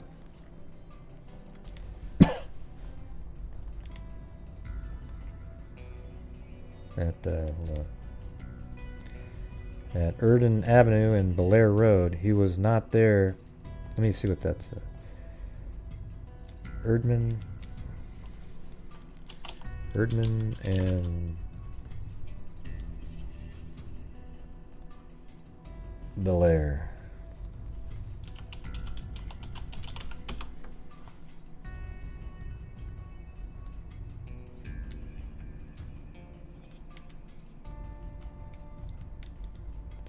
Wonder if that's still the police station. Kind of looks old.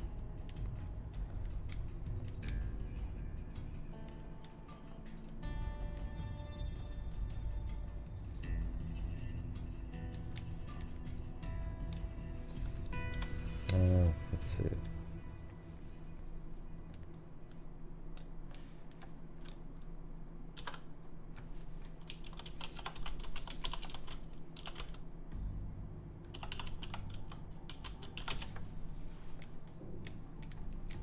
Yeah. Let me put on the places.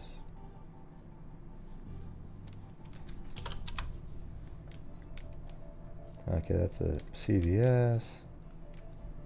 That one is B&T Insurance Services, Crosstown Discount Liquors, and that's something about braiding. Maybe he was just going to meet him there. I don't know. Yeah, he was not there when police arrived. After 3 more conversations, tracers on the call were placing the youth in the Hamilton Exchange area of Northeast Baltimore. On the last call, city and county detectives went to the shop. Man, they were tracing his call back all the way back in 1960. They saw a boy acting suspiciously, and he readily admitted he had made the calls. He was taken to Parksville Station and still held there today. The body of the girl was found June 15th, 5 days after she vanished. Police also announced today that the 2 suspects, 18 and 25, held since Saturday, have been completely exonerated. So at this point, they have just that guy. Then, boy 16 retracts story of killing. Baltimore County Police released a 17-year-old boy yesterday, 16-year-old boy, after he admitted the story of killing 9-year-old Alva Jean Parris was false. The youth had been arrested near a submarine sandwich shop on Bel-Air Road after making a series of phone calls to police. He told officers he murdered the Parris girl when he did not know after the argument with his girlfriend, who lives near where the body was discovered. So he did not know the girl, he said. Lieutenant Edner L. Story reported that the boy told us some things that didn't match up.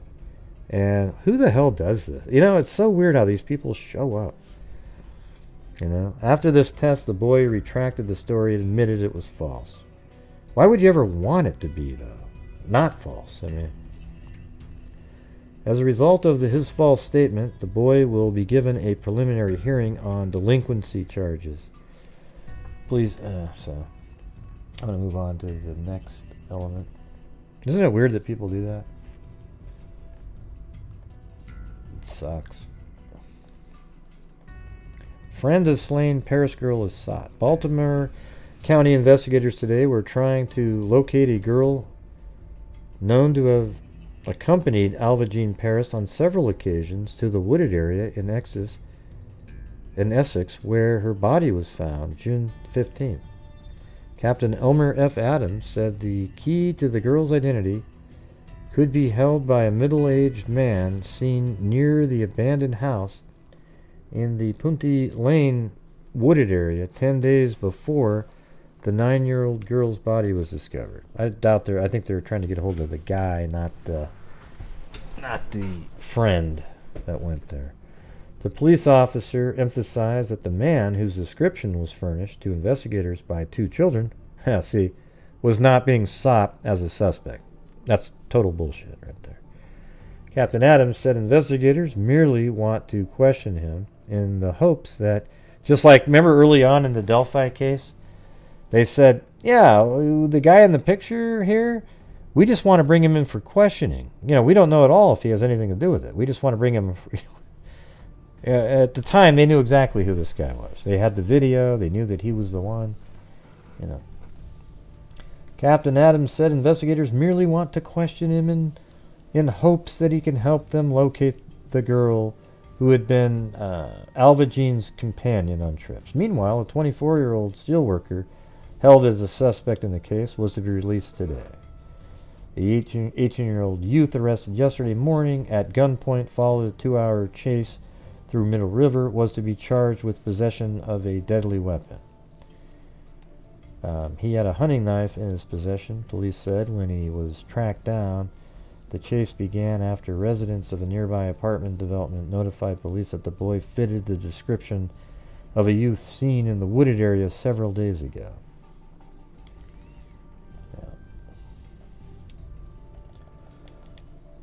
Yeah, so we're only about 3 weeks later at this. 2 children failed to pick Paris' death. So 2 boys who furnished a Baltimore County police information. Yeah, see, now listen, this is why it just proved what I said a minute ago.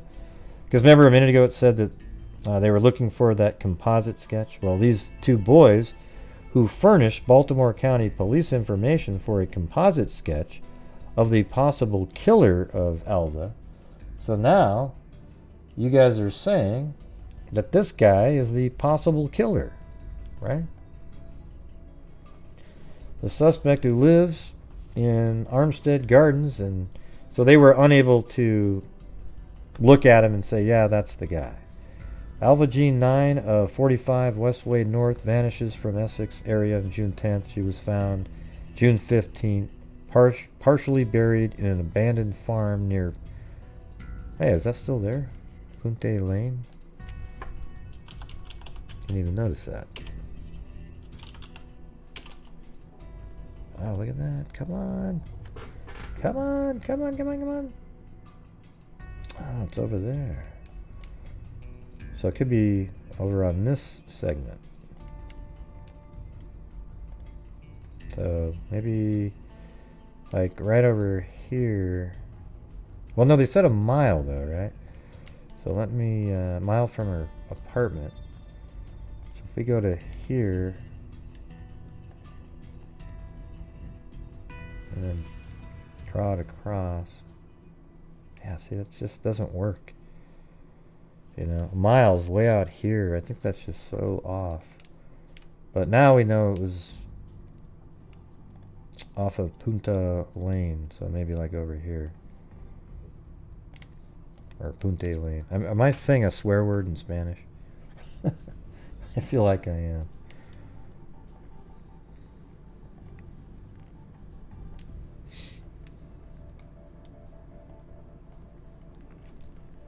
Alva Jean 9. Okay, the autopsy failed to show the exact cause of her death because of decomposition of the body. Really? Yeah, I guess it is summertime, 5 days, but the detective team will be operating out of Essex Station, showing little optimism. Police have no suspects. And then, let's see. Okay, we already did that one. Man with morals record quizzed. A 48-year-old Baltimore City man with a record of molesting young girls is being questioned. Captain Elmer Adams, who was in charge of the investigation, said the suspect, who lives in the Falls Road section of North Baltimore, was being quizzed. He said the man was turned over to county authorities last night by police from the Northern District. A 30-year-old suspect was released by county police yesterday after 2 boys failed to identify him as the suspiciously acting man sought by police. The boys had provided police with information for a composite sketch of the man seen 10 days before the slaying, near the deserted farmhouse. But no, you didn't want, we just wanted to ask him questions to see if he could identify the girl that was with. That doesn't work. That kind of stuff doesn't trick people. The suspect, a resident of the 5200 block of Erdman Avenue. Alright, so then now we're going to 2 months later. Another man quizzed. Baltimore County detectives today are questioning a 29-year-old East Baltimore man in connection with the unsolved death of Alva Jean Parris, the 9-year-old girl found partially buried in Essex area last June. This guy didn't turn out to be anything either. And then we've got one from like a year later. An East Baltimore man is being held for questioning by Baltimore County detectives in connection with the June 1960 slaying of 9-year-old Alva Jean Parris in the Essex area. The man was arrested Friday in an assault by striking case, and police inquiries led to the questioning. And, that's it. Just sort of disappears, There's no more stories ever again, even though it was like they covered it a lot. And so there's our little daughter, Alva Jean Parris. She would be 71 at this point.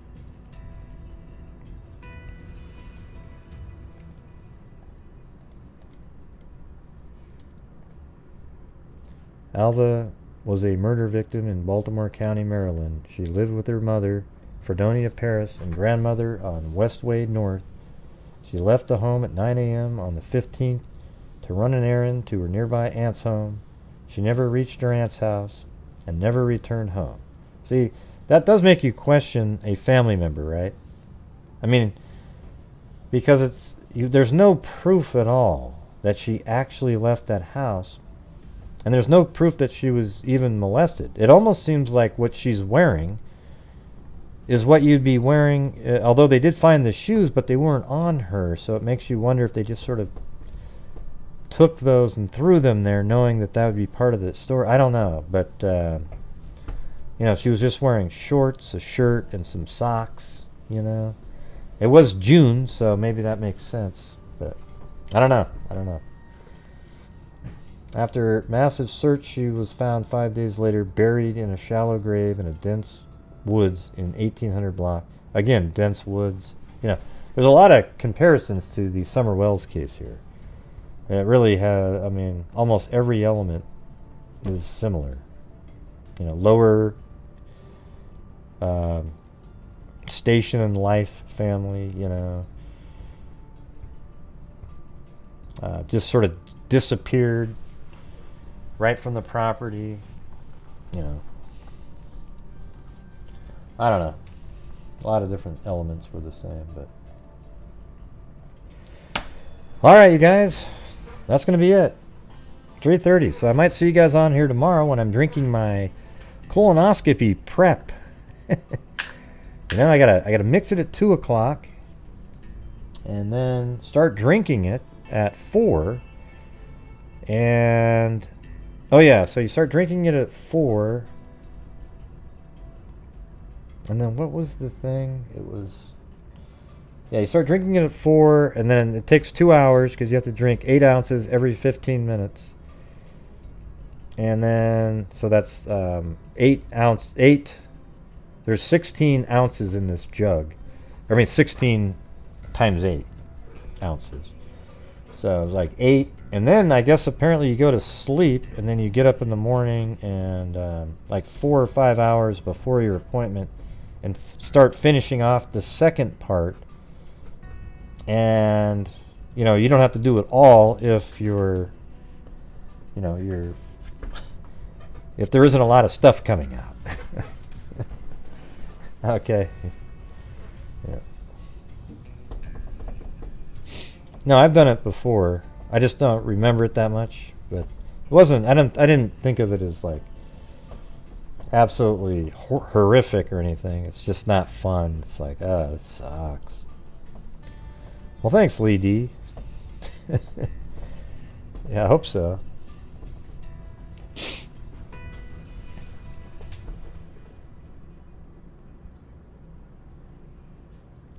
Yep, then you know what. Thank you, your gypsy.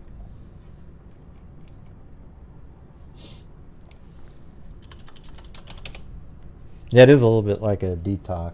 I was thinking about that.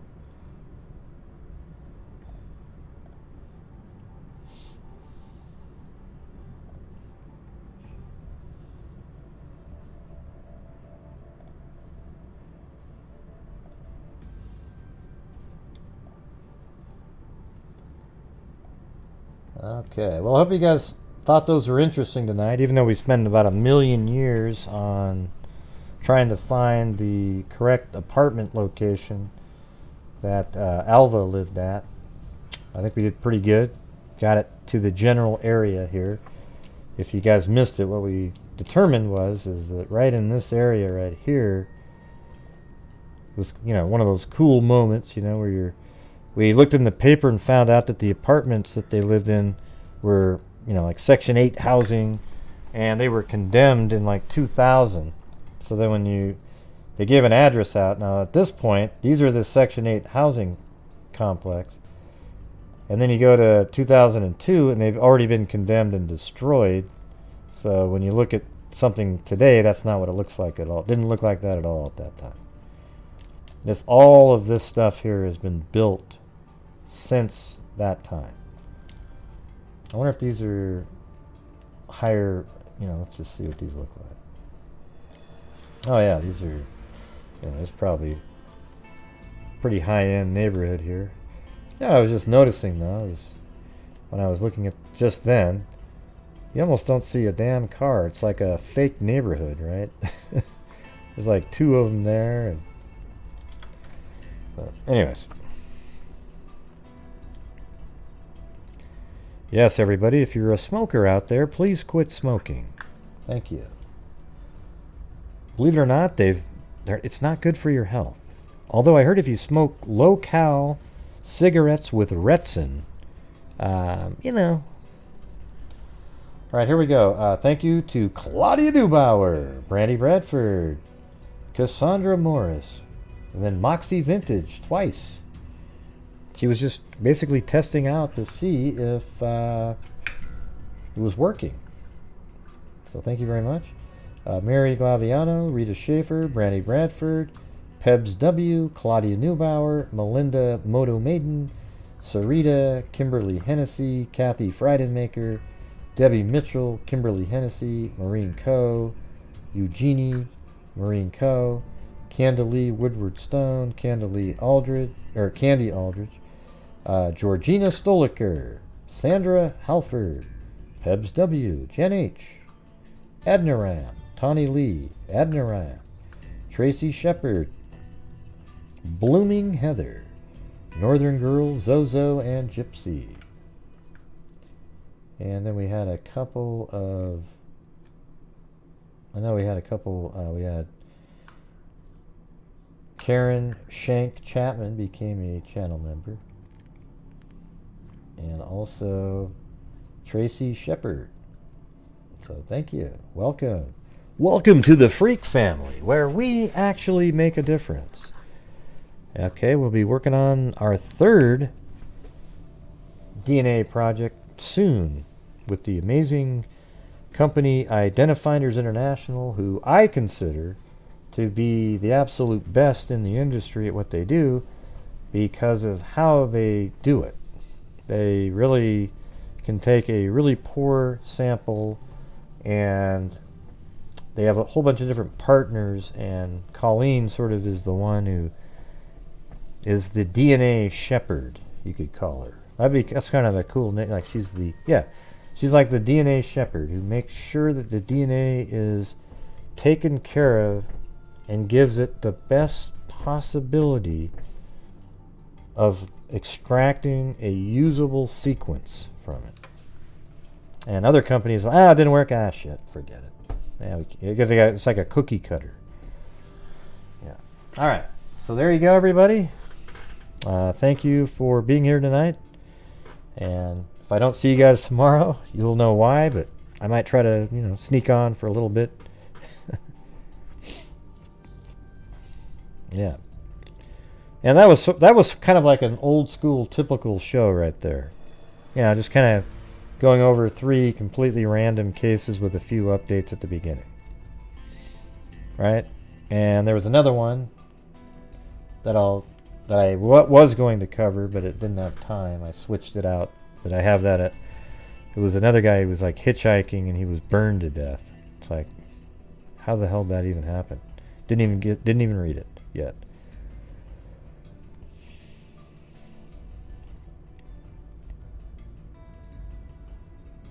Yeah, that's a joke. There's no such thing as a low-cal cigarette, okay? Don't you get it? Like saying, yeah, I'll quit those, but I'm going to try one with the gluten-free cigarettes real soon, okay? Yep, all right, you guys. We'll see you guys later. If you want to go over to Discord and hang out, that'd be cool, If you're a channel member, you get a Discord link. You got to go to the community section. All right, so thank you guys, and we'll see you guys tomorrow, all right? So until next time, be safe out there.